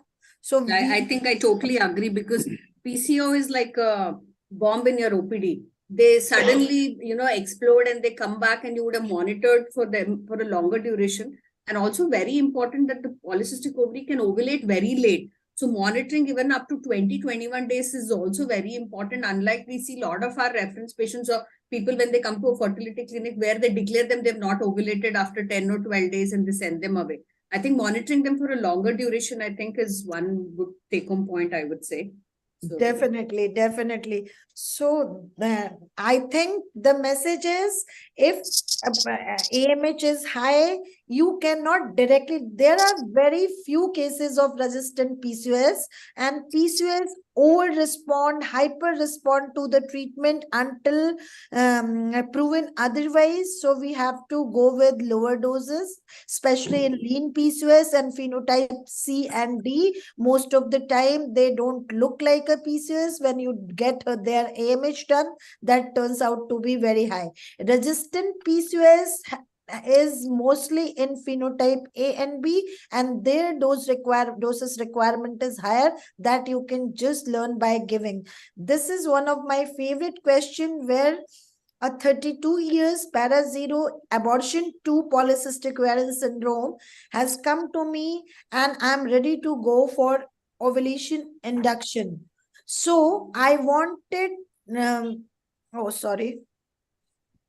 So I wanted my panelists to tell me what are the things I'm talking about. Pre-pregnancy optimization here. So I'll start from Dr. Spurti this time. What are the things we want to do beforehand for this patient, para-0 A2, 32 years, who wants to undergo ovulation induction for next? Ma'am, since she's already A2, ma'am, I'll first counsel that even though PCOS itself it has a high risk of miscarriage, but I'll also counsel and also test her for other causes of miscarriage before, ma'am. That's like an basic thyroid excellent profile, point. basic thyroid profile, and other workup to be done before going into treatment, ma'am. My question is, whether you will start advanced investigations after 2 abortions or 3 abortions. I want panel this thing. Mahesh, Dr. Mahesh, do you take two So I think abortions as after going 2 hours, all out and doing everything I think possible? all of us are doing after 2. Yeah. After yeah, 2 2 hours. abortion, usually we start investigations. But the karyotypic or genetic abnormalities, we used to do it after 3 abortion. Now I've changed to after 2 itself because the patients are asking what is the reason, and if we missed about, we will tell that. Usually, counsel them, and if they insist, we do even karyotyping also after 2 abortion. So I think it is very important that we do the ANA profile, LA, all these things, including homocysteine levels, because we are seeing all the PCO. We would have added metformin as well. I think homocysteine levels also would be very important, of course. And other remembering 2 abortions, I think tubal factor would also be very important factor before we move on to the ovulogens, I guess. No, actually, even that one single first pregnancy abortion, itself, it's a heartbreaking for the patient if she has conceived after a treatment. So I think we should, before going in for second pregnancy itself, we should take little care. Maybe Yes. not karyotyping, depending So- upon the sperm count. Suppose if the count is low, though it's better you go for a karyotyping before the second pregnancy, trying for second pregnancy if there is a low count, low sperm. Yeah. So I would. Suppose everything is normal, there is no other cause apart from PCOS. Now you are blaming that PCOS was culprit, or it is an abortion of unknown, RPL of unknown origin. Dr. Mahesh, I wanted to know whether you add metformin or any insulin sensitizer to your PCOS patient who has having history of miscarriage, previous miscarriage. Yes, glycomet or the metformin definitely I will add. You will. Otherwise, also if the PCOS patients, I generally add metformin. Time proven drug. It is a drug which has lasted for a long time and has proven its efficacy and not very expensive. It's always ideal to add it instead of myoinositol. I still take with a pinch of salt, not So quite. you believe in adding insulin sensitizer to a patient who is PCOS and having miscarriage. What about Dr. Suma? Yes, this question also I want one-liner so that we are on the same platform and on the same page. Yes, ma'am. I'll add metformin and I'll also add vitamin D, madam. That's Vitamin great. D, yes. And I'm taking into consideration key folic acid everybody gives, cessation of smoking, drugs, and all those things are being told. Dr. Vandana, are you using metformin? Yeah.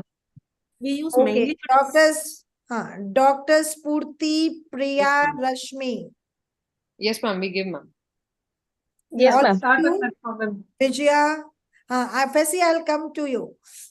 Vijaya, you are also giving? Yeah. Actually, about- vitamin D, actually, as soon as the patient enters your clinic itself, I would like to do her vitamin D level. Okay. Whether they are deficient, because it goes well ahead. No.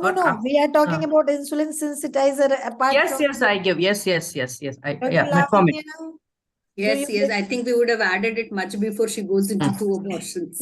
Yes. So Dr. Fesi, what is your opinion about adding insulin sensitizer? And if you do, how long and what all you do? One important point Dr. Lavanya made, I'll just take a minute, that hyperhomocystinemia also happens because of prolonged uses of metformin. Apart from PCOS being a condition independently correlated with hyperhomocystinemia and recurrent miscarriage. Yes, Fasi. I routinely give metformin. I don't give myoinositol, and I don't look for homocystinemia. I think we have to start. I usually start metformin for all the patients, irrespective of hyperandrogenism or not, and we continue it in the till the first 10 weeks of pregnancy also. Okay, so and how long before, from how long before are you guys adding this metformin? So every panel, each and every panelist and expert agrees to this, that they are adding metformin. Now, next thing, how long beforehand? If possible, 1 or 2 months before, 1 or 2 it will be months. better. So we agree for that. So the evidence for metformin keeps going and coming. Cochrane is totally confused about metformin. Suma, have you given your opinion? Yes. Suma is very quiet. That's why I'm How asking. long will you continue metformin? So- Supposing the patient continues? I'm continuing till the first trimester, ma'am. Dr. Vandana, how Almost long? like 10 to 11 weeks. How many are stopping it in after first trimester? All of us, I I think. usually stop We it are after stopping first at first trimester. trimester. All of us are stopping at first trimester. Aren't you looking at the time of abortion in those 2 pregnancies? Sometimes I continue till 34 weeks. No, I think you have to do, if in those patients, you have to do either GTT Yes. after stopping after 2 weeks, 10 to 14 days, and then if it is there, we have to continue. 2 things you have to look at: late abortions. Metformin prevents preterm deliveries and late abortion. It is good in, though there are divided 2 school of thoughts, but metformin makes your pregnancy continue till term or 3rd trimester. So patients with late abortions, you can continue it till 34 weeks, as it is a category B drug, irrespective of your GTT OGTT status. But at the same time, there are people who believe, where these are first trimester abortions, there is no clear cut evidence. The evidence overall is that metformin is always beneficial, especially for obese PCOS. But in between, there are people who say that metformin does not decrease the first trimester abortion rates, so it shouldn't be continued.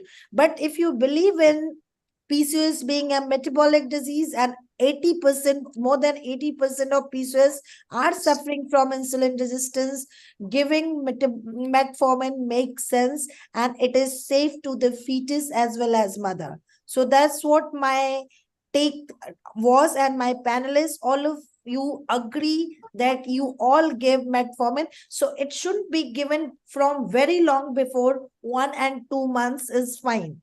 Some people, if they don't have time, they just start with ovulation induction as well.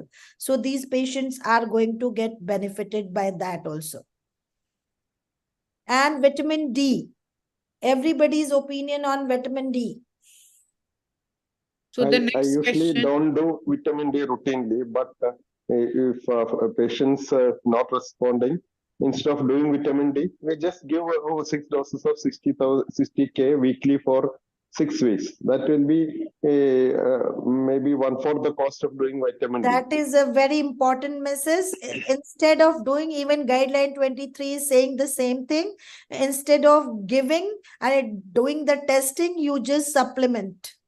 I'm doing that, ma'am. I'm also doing the same thing. First visit, patient visits to the clinic, I'm supplementing them with vitamin D. Irrespective of technique. Okay, thank you. We move on to the next question. There's a lean PCOS 25-year-old married for 3 years. She's had 3 to 5 cycles of letrozole, but she is not ovulated. And she's not ready for any costly treatment or frequent visits. What is the next treatment of choice? I will go with Dr. Lavanya first.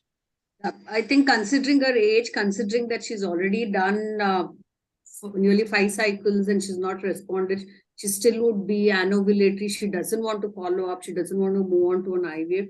I think here it's time that we consider the laparoscopic ovarian drilling. So that way you also assess the tube, and it's very important how you do the drilling. So you will have to remember the 4.1, so the 4 points where, just the 4, this thing. Sometimes if you feel the volume is too high, maybe only then you can consider pricking, doing the other prick. Otherwise, nothing more than 4 millimeters and 4 seconds. So the simple trick being a laparoscopic surgeon, I think, using the, coagulation, cutting, all those things makes a difference. So you go in through the cortex and then you go to the medulla. I think it's very important you have a better effect. But here, I think it's very important that she's not lost, and you have to tell her post 6 months, the effect is lost. So you'll have to make sure that she comes back, follows up, and then she's still, under your vision to continue the treatment. Absolutely right. My question was for that only. But how many of you will oppose the idea of LOD? Ma'am, here. Actually, I will look at I look at the serum AMH level. Please raise your hands. I look at the serum AMH level before deciding for LOD. Okay. And how much is that when you do and when above you 10, maybe above 10. You do LOD when it is above 10?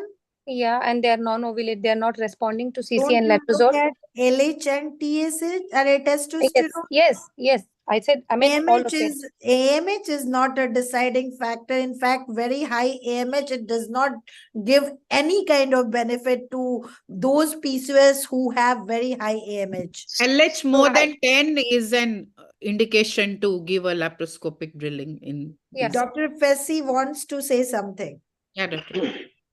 No. The thing is that the deciding on the laparoscopy ovarian drilling is patient one is not responding to routine letrozole with at least 3 doses of gonadotropins, and the ovarian volume and the stroma. And if the ovary is bulky ovary more than 10 and a volume with stroma is thick, those patients really will benefit by doing the laparoscopic ovarian drilling. I routinely don't go for the LH level. There are some studies that tell the LH side, those patients will benefit with that. More than that, practically how their ovaries are and how they are responding, you have to try with either letrozole with gonadotropin, at least 3 doses, or extended letrozole nowadays.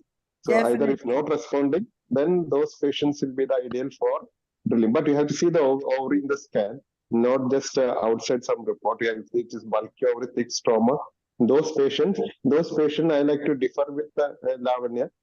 Just by going for 4 seconds, and if you don't, puncture the stroma, they won't respond also. What is the maximum dose of letrozole you can give, like before going in for drilling? We can go for extended 2.5 or letrozole. 5.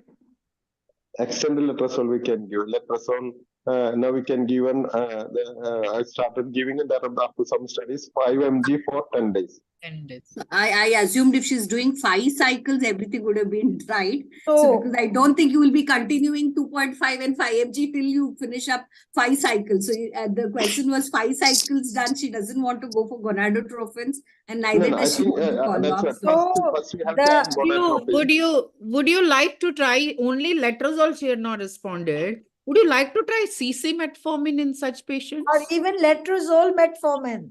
Or letters metformin. She doesn't want expensive, but yes, but she is the ideal try. candidate who, if wants to choose laparoscopic ovarian drilling, she can go for that. But for that, as per guideline also, if you are putting your scope for some other reason and you have pre-decided, then your patient should be lean PCOS, married for less than 5 years, her LH should be more than 10, her testosterone level and FAI should be very high, and her AMH should not be more than 8. So these are the criteria where you can choose to go. But in this era, and where patient does not want anything expensive, and after proper counseling of losing their AMH plus perioperative complication. Now coming, let's move ahead towards our IVF population, and there is a good news. Only on YouTube there are more than 600 viewers, and we are live on other platforms as well, and direct on Zoom too. So that's a good news. Thank you, friends. You guys are doing really, really well. Anu, this question. Yeah. So first I would like to ask one-liner that which protocol you would like to use in PCOS phenotype A if you're going for IVF. So Dr. Fessy, which antagonist protocol. Dr. Vandana, for PCOS phenotype A, which One-liner. Yeah, last 2 years we have been using PPOS consistently for I this. knew you used that. So you are getting good results with that? Good LH controls, no premature ruptures. No, no. Okay. Even embryo quality and pregnancy. Nowadays, so I am totally jinxed that PPOS works better than antagonist. Dr. Exactly. Lavanya, do you Because, use yeah, PPOS or antag? PPOS or antag? Everybody has to Yes, give I their think opinion. PPOS. You use PPOS. Okay. Two Mahesh PPOS and versus one Suma, they antag. are Mahesh, PPOS versus antag. everybody, Antag. even whose name Antag. I'm Two not antag, Antag. two PPOS. Antag. Antags are more. Antag. Antag. Spurti. Antag, ma'am. Okay, Rashmi. Antag, ma'am. Priya Narayan and Tag. Yeah, I I'm think using Vijaya antag. Ganesh Antag, antagonist. So here comes Vandana is the still role of using PPOS. embryologist now. Dr. Ravi Nirvani, please Dr. tell Ravi. me, I am totally biased toward PPOS. I've been doing it for last 40 years. And now when it comes to PCOS, and I'm doing both the protocols, அந்த sandwich இன்னொன்னு இருக்கு வேணுமா ஒன்று சாப்பிடுறீங்களா antagonist as well as PPOS. So ஏடா நீங்க சாப்பிடவே வெளியில வச்சிருக்கேன் Vijaya, please mute yourself. yeah please sorry So yes every time when I am doing a protocol for a PCOS patient, if I am doing PPOS, progesterone prime stimulation, this is my personal feeling that I am getting better oocyte, better LH control, more uniform cohort. What is your experience inside the lab when you Dr. Ravi are will looking at oocytes derived from a PPOS protocol or from antagonist? First of all, do you have experience for both? Dr. Ravi? He's More. Yeah, madam, I am there. Yeah. Yeah, in case of PCO, is the antagonist protocols, oocyte quality is far better compared to the agonist. No, not agonist. The progesterone supplementation which we do prime. instead of antag. Have you Antag protocols have any experience with progesterone primed stimulation? Ma'am, oocyte quality will be better in case of PCO with HMG compared to your, Where is Recon comparatively. Akash, Dr. We'll come Akash. back to you later, Dr. Akash. Ravi, Dr. we'll come back Akash. to you later. Akash, please tell me you are doing Dr. PPOS. Vandana's embryologist is Dr. Akash, and Where they is do he? PPOS. We should ask him. Yes, that's what I'm saying. One Let's day. ask. Dr. Ravi said that in cases of PCOS, he finds better oocyte quality with antagonist as compared to agonist. Since many of us, we are not, they are not doing PPOS, so he might not be having that experience. Let's ask to Dr. Akash, who is Dr. Vandana's embryologist, and he is getting lot of PPOS patients' embryos and oocytes. Where is he? He's not seen here. By the time Dr. Vandana, you start answering, he'll join you. Please. No. You call him. Till then, we go to move to other protocols. So, what is the opinion about other protocols? How many of you are doing long agonist protocol for PCOS? I think no one. No, I don't do. Latest study I was looking Not at. for PCOS. Yes, Fessy, 2-3 days back. Not for PCOS. But we Yes. had used it before the antagonist came many years back. Then at that time, the problem of hyperstimulation, if you have, because of that, we don't now dare to use for in PCOS patient long agonist protocol. When we were using, we in those patients, we used to use prolonged suppression. That means after 2 or 3 doses of Lupred, and we used to do the long protocol, maybe about 15-20 years back. Yeah, so problem with medicine comes full circle. The only problem, Seema, with this is the trigger. That's why we are worried. Like in a long protocol, you have to go with the HCG trigger. But in antag protocol, we get the choice to give a, agonist trigger. So that's the main difference. Ravi, are you there, Dr. Ravi? Yes, ma'am. Please tell us something about oocyte quality of polycystic ovarian syndrome patient in general in comparison to normal responders. When you are doing ICSI or IVF, do you find some difference? Can you make it out while looking at those oocytes? Though this woman could be PCOS, her oocyte quality is looking different. Something like that? No, yes, ma'am. See, the thing is like if you the PCOS cases where uh, if the cohort is not matching with respect to the estradiol level, then the quality will matter there. Otherwise, the quality of the oocyte will be comparatively better in PCO cases, irrespective of it. Okay. What is Dr. the Ravi, Ravi, you have seen the era of agonist cycles used in PCOS when we were doing fellowship, when ANTAG was not there. And now the ANTAG.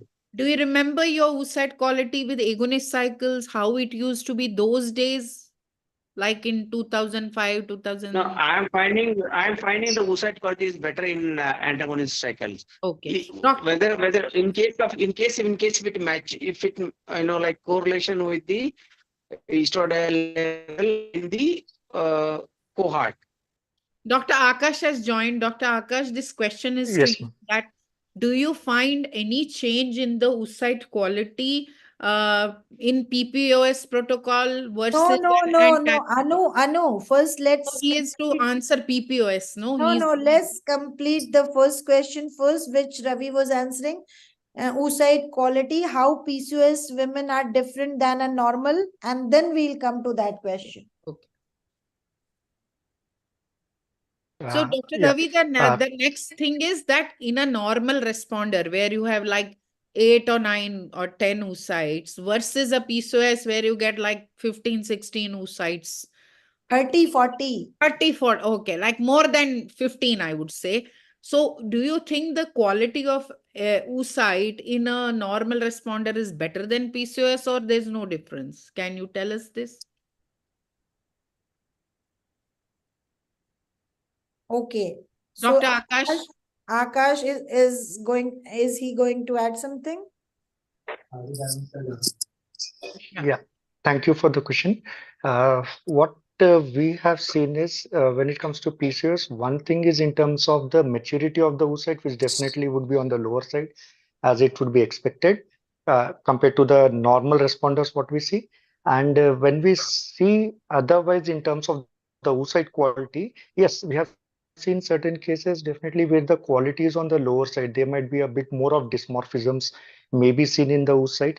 But overall, if you compare any patient of any certain age, PCOS versus a normal responder, earlier what we found that the relative quality was lower side, but with ANTAG and PPOS, relatively better we are still finding. Fertilization rates and those are a different question, I guess. But as far as oocyte quality, yes, definitely on the lower side, especially with maturity and FERT rates. So here is the next part of the question which Dr. Anuradha was asking you. Yeah. So PPOS protocol versus ANTAG, which is better quality of oocyte in PCOS, per se.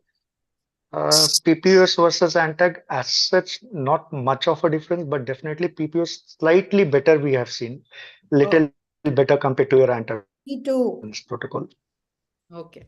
So, in principle, all of us we know that oocyte quality is compromised in PCOS patient, and that is because of so many reasons, mainly hyperandrogenemia, hyperinsulinemia, leading to lot of intracellular, intranuclear kind of immaturation, maturation, along with epigenetic changes later on. So, but as an embryologist, they are working practically, so they are the final judge.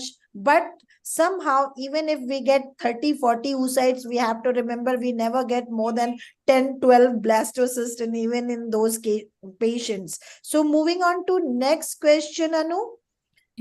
So, Dr. Akash, is there any difference in fertilization rate and blastocyst formation of a PCOS patient first compared to a normal responder? Is first question. And is there any difference in fertilization rate and blastocyst PPOS versus ANTAC. Both questions you have to answer. Normal Okay, ma'am. responder, hyper-responder, and ANTAC versus PPOS. What we have seen is usually once there's a hyper responder, the fertilization rate, which definitely goes down.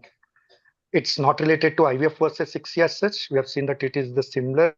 Rather, sometimes because of maturity issues, maybe IVF should do a little better technically, logically speaking. But then your fertilization rates definitely go down once you have a hyper responder over there. And in normal responders, few patients we have seen where they give equal fertilization rates. The blastocyst formation rate is also good as such in this, where especially when we tend to get a little lesser number of oocytes. But in hyper responders, definitely the blastocyst rate is compromised. Those cases where you have 30, 40, maybe an occasional patient, more than those also, where, more is no more better in these cases. I think a lesser is better when it comes to a PCOS in terms of the oocyte number. And the blastocyst formation rate, I would be repeating myself that it is definitely on a lower side when you compare to a general population as such. There's definitely a lower side. But once the blastocysts are formed, usually their implantation potential of the blastocyst is relatively better compared to the blastocyst conversion rates. And there are few studies which have shown that as such, your live birth rates is not that much compromised once you transfer to a PCOS from the embryo point of view, and rather your cumulative live births may actually be on the higher side because of the higher harvest what you have got. So your cumulative live births may be paradoxically higher in cases of PCOS because of the more number of oocytes. Excellent, excellent. So, Dr. Akash, are we talking of fresh transfers in these cases or frozen transfer? These are frozen transfers because PCOS, I don't think anyone is going to go ahead with a fresh transfer at all in this era. So all are doing frozen freeze-all in PCOS. Yes. Lavanya, Yes. freeze-all. Yes. Dr. Yes, many of them are. Ravi, freeze-all. Yes, Dr. ma'am. Yes, ma'am. It's Please raise definitely your hand who is an doing open pattern. freeze-all. Mahesh, 100%. what is your answer? Yes. Mahesh, Yes, freeze-all. freeze-all, Okay, so all. at least we have Vandana is one not raising consensus. her hand. 100%. Dr. is also there. 100%. So, Dr. Ravi, I was just wondering, have you ever noticed any difference in the outcome of a lean PCOS versus obese PCOS? You might, we keep having this discussion while doing that egg pickup, ki ye lean PCOS thi, ye obese hai, or this is poor responder. So, have you ever noticed any difference between the quality of obese versus lean PCOS patient? Because as per literature, lean PCOS patient have better quality of oocyte, better fertilization rate, better blastulation rate, and better pregnancy outcome. What is your opinion? Exactly what you're telling is true, madam. In case of obese, the quality of cells will also be compromised there compared to the lean patients, and the blastulation is totally comparatively reduced. So now this So is one thing to add, Dr. Seema, here when it comes to obesity in Telangana, Andhra, no, we do see pear-shaped obesity. And we have this apple-shaped obesity. So in Telangana, we see a lot of pear-shaped. And what I have personally seen is in patients who have central obesity, they do have a lot of inflammation and especially impaired glucose tolerance, and hyperglycemia definitely affects oocyte quality. So, but the other part where we have seen, very high BMI, but they don't have central obesity. They do get better quality oocytes and embryos. Yeah. You got the crux of it. Yes. So central obesity matters. So Dr. Fessy, what is your opinion regarding the oocyte quality? Definitely, the number of good oocyte you get with the number of the follicles is definitely less with PCOS. No doubt in that. Is that what you mean? Or Obese compared to the versus number? lean, sir. Obese versus Okay, lean. obese versus lean. I think obese PCOS is much more the oocyte quality is comparatively less compared to the lean PCOS. Everybody Definitely. agrees to these facts. Now moving ahead to next question. We have very less time, and let's go to next question. Trigger of choice for a PCOS patient on antagonist protocol with 15 to 20 follicles E2 more than 3300 picogram per ml, LH 0.5 international unit per ml. Dr. Vandana will start Now with the- you. Just name the trigger. One-liner. One-liner only. One-liner only. Muted. Vandana, you are muted. Okay. I will give a low dose HCG with an agonist trigger. Yeah. So dual trigger. Dr. Yes. Fessy. Only in this particular case, yeah. Dr. Fessy. No. Agonist trigger only. No HCG. Okay. What Everyone's about opinion. everyone? Everyone's opinion first. Dr. Mahesh, you will give Agonist trigger agonist only. alone. Dr. Vijaya, Agonist. I never dare HCG. Agonist. Maybe I'll increase the dose. No, I just find the LH very low. That's my only concern. No, Otherwise, I'm not. Don't talk.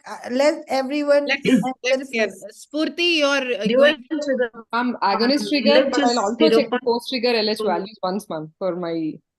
No. Okay. How many of about- you are for agonist trigger? Please raise Alone. your hands.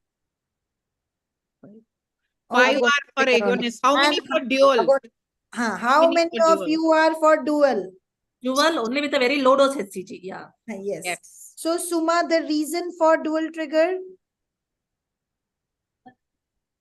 LH LH. is 0.5, ma'am. So Dear friends who all are giving and agonist trigger only, their trigger will not LH is work. 0.5. They will not find any oocyte because LH is 0.5 international unit and agonist trigger does not work on such a low LH value. So this question was for that only, to convey to everyone. Of course, you're all stalwarts, to the audience, that when LH is low, you have to go for a dual trigger. HCG has to be added there. With minimal quantity, as Dr. Vandana said, Minimal and HCG. you have to freeze all at any cost. You have to take care to prevent primary OHSs, but your agonist trigger will not work here. So you'll have to add this. I think we have done this, Dr. Seema, freeze-all versus everybody is agreed for this. Next. How many of us are doing fresh transfer in few selected cases? Everyone had agreed for freeze-all. So anyone wants to? So I am done with all the questions. Is anybody doing fresh transfer with PCOS? I have not done in last 5 years. Anyone? Fessy, are you doing? Only not in PCOS patient, but other Lavanya? patients routinely I do. Dr. Mahesh, are you doing any fresh transfer in PCOS? No, I'm not doing first transfer now. No, I'm not. One general question. I have stopped doing fresh transfer for anyone, and whenever I do, it fails.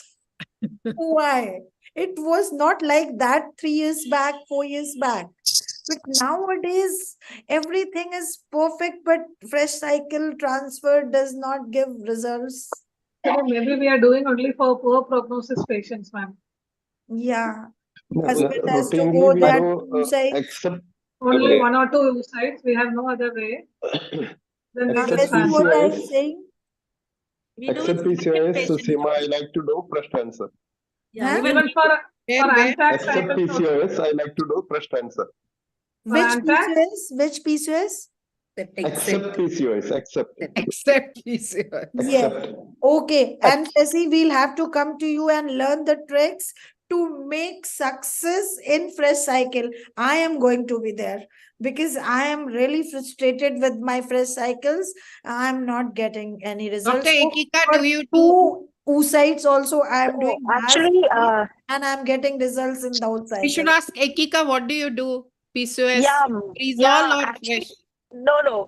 That She I is think doing PCOS, what so she's Dr. Seema is saying is not wrong. When you are in a hospital practicing and there are patients who are sitting, and if you do a fresh transfer and if you do a FET for a person and the result comes, and they say, madam वो जिसका FET था उसका तो positive आया, fresh का तो मेरा तो नहीं आया, आपको मेरा फ्रीज करके करना चाहिए था.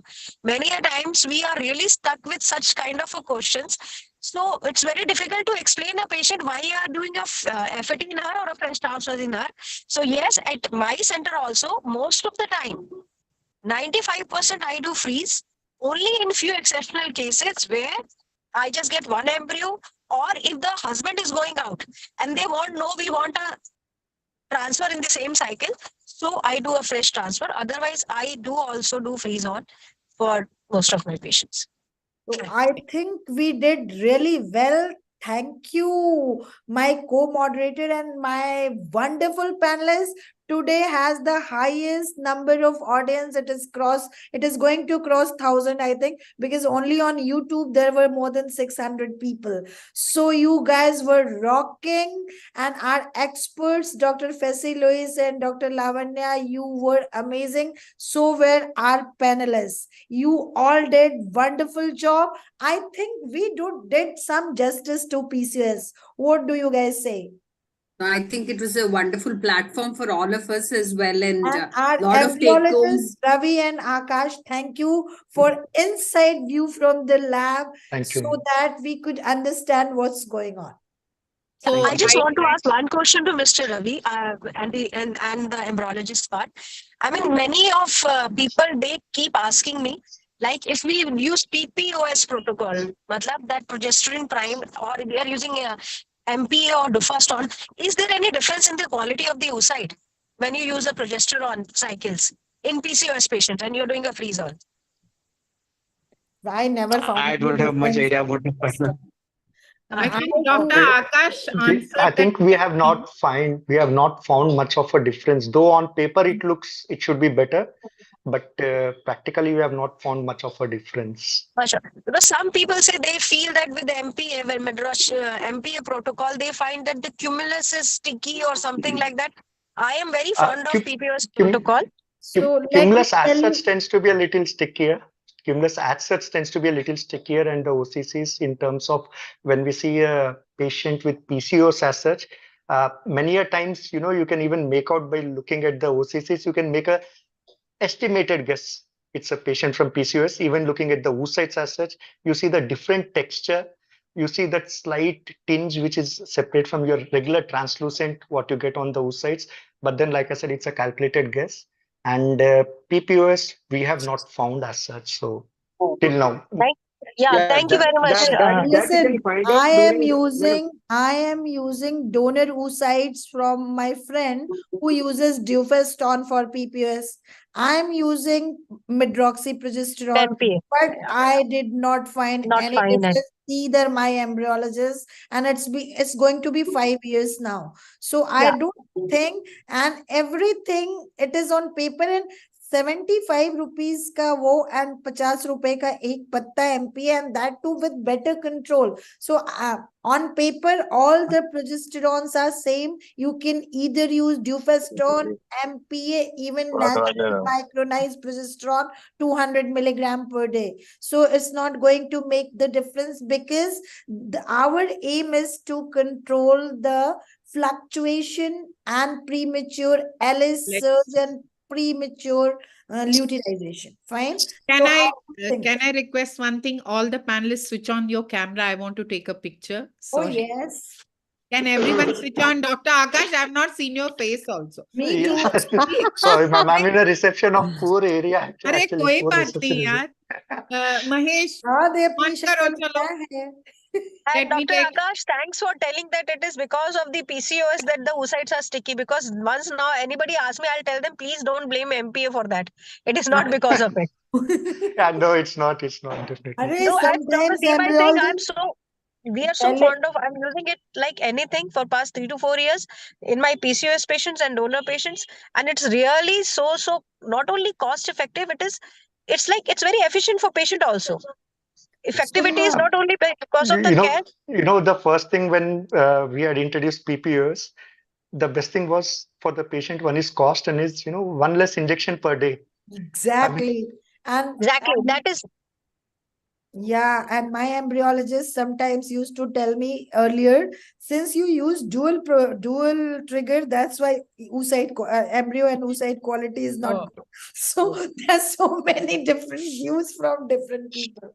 Okay, so one Let's call point it a I day. have. Let's call it a day No, now. can I say one last point? That today I am extremely happy. Not that I'm not happy with other academics, what we have been doing. Today is South Indian states. All our states have got together. Karnataka, Telangana, Andhra Pradesh, Kerala, and I'm Tamil Nadu, sorry. So I am so elated that, that all the South ISAR, and we are soon going to have a South ISAR big meet in Bangalore. So we are going to invite all of you. Dr. Nivedita and Dr. Manjunath, they are going to announce it soon. Where is Dr. Nivedita? I could not see her. I didn't ask a single question from her. She No messaged problem. me. I think I am representing me and Anu are she's the vice representing president. Karnataka No, chapter. Dr. Seema, Dr. Nivedita, we have a installation ceremony 2 weeks later. So she had told me she has some important meetings regarding that. She was there and she exited in the middle. So please excuse us. On 28th, you are all invited. We are having installation ceremony wherein अरे photo खींचने सब जा रहे हैं. खींच लिया मैंने. And let's be off So air now. thank you for Thank thank you, you, thank you, thank you for viewers. connecting the whole of South for us. And like even we could actually, I might have not met them personally, but really being in the panel and being seeing everyone, thank you. It is your efforts that everyone could come on the platform. So Dr. a big Lavanya, thank you you, have to Anuradha. do vote appeal for us now. Yes, no, I was about to say, while you taking the photograph, I would request all my friends to vote for Dr. Seema, Dr. Anu, and wonderful.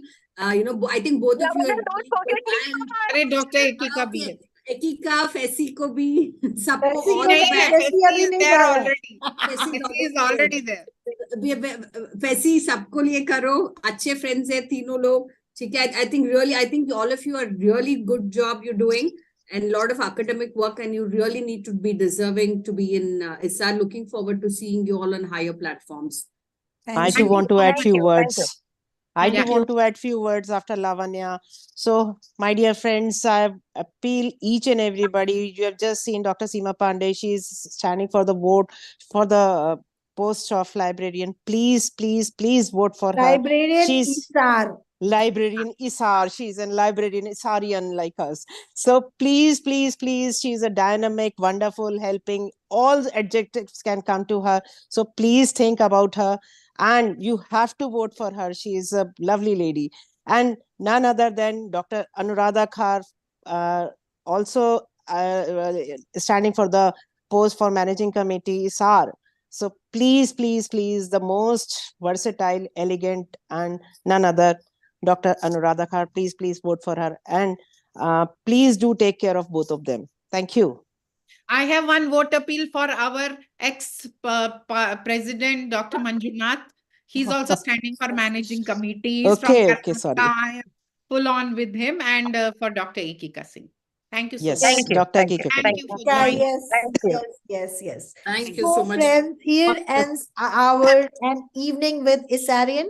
I hope all of you enjoyed the show, and thank you for being with us. Because of your encouragement, we are here and doing what do we do. And thank you, my esteemed guests, panel, our faculty and experts and guests of honor for your gracious presence. And thanks return to my master of ceremony, Dr. Ekika Singh, and Dr. Anuradha Khan for making it happen within 24 hours, and my friend Dr. Arshik Bal for being there. Vandana, I would Lavanya, like to have Rashmi, Ravi, Akash, Vijaya, Priya, Uma, all of you. I know Suma. I know how busy all of you are, but you took out your 2.5 precious hours and are here for us. Thank you so much. It means a lot. If I've forgotten anyone, I please have one, forgive me. It Seema. wasn't I intentional. thank my teachers, Dr. Kamini Rao, Padma Shri, and Dr. M.S. Srinivas, embryology. They have given us the basics of infertility, clinical as well as embryology. Today, we are able to see the quality of oocyte because of Dr. Srinivas. And I mean, hats off to all the embryologists. If they are not there, we are nothing. You are Salute embryology to the doctor. embryologists. Embryo doctor, I call them. Yes. Sometimes all I clinical. call and they say, no, I'm not a doctor. So I tell them you are doctor of those embryos. Yes. Thank you so much. Thank you, And, ma'am. Thank you, everybody. sorry. Thank Thank you. you. Thank you Thank to all you, of you. Corona Core. remedies. Wait. Corona. Thank you, Core Connect, Corona Remedies, for giving us this platform unconditionally, on demand, anytime. Thank you, Vasu. Without you, it wasn't possible. Thank you. Special thanks to Mehul and Vasu today that itna short notice mein aapne ye kiya. Thank you so much. I'm Thank you, deeply Seema touched. and Anuradha ma'am, for the cordial coordination to execute the event better. Even at the Uttarayan day, busy with the Now festival. we have become smarter. We can manage in 20 hours any Okay, we platform. can end this live stream. Thank you. Vasu, please.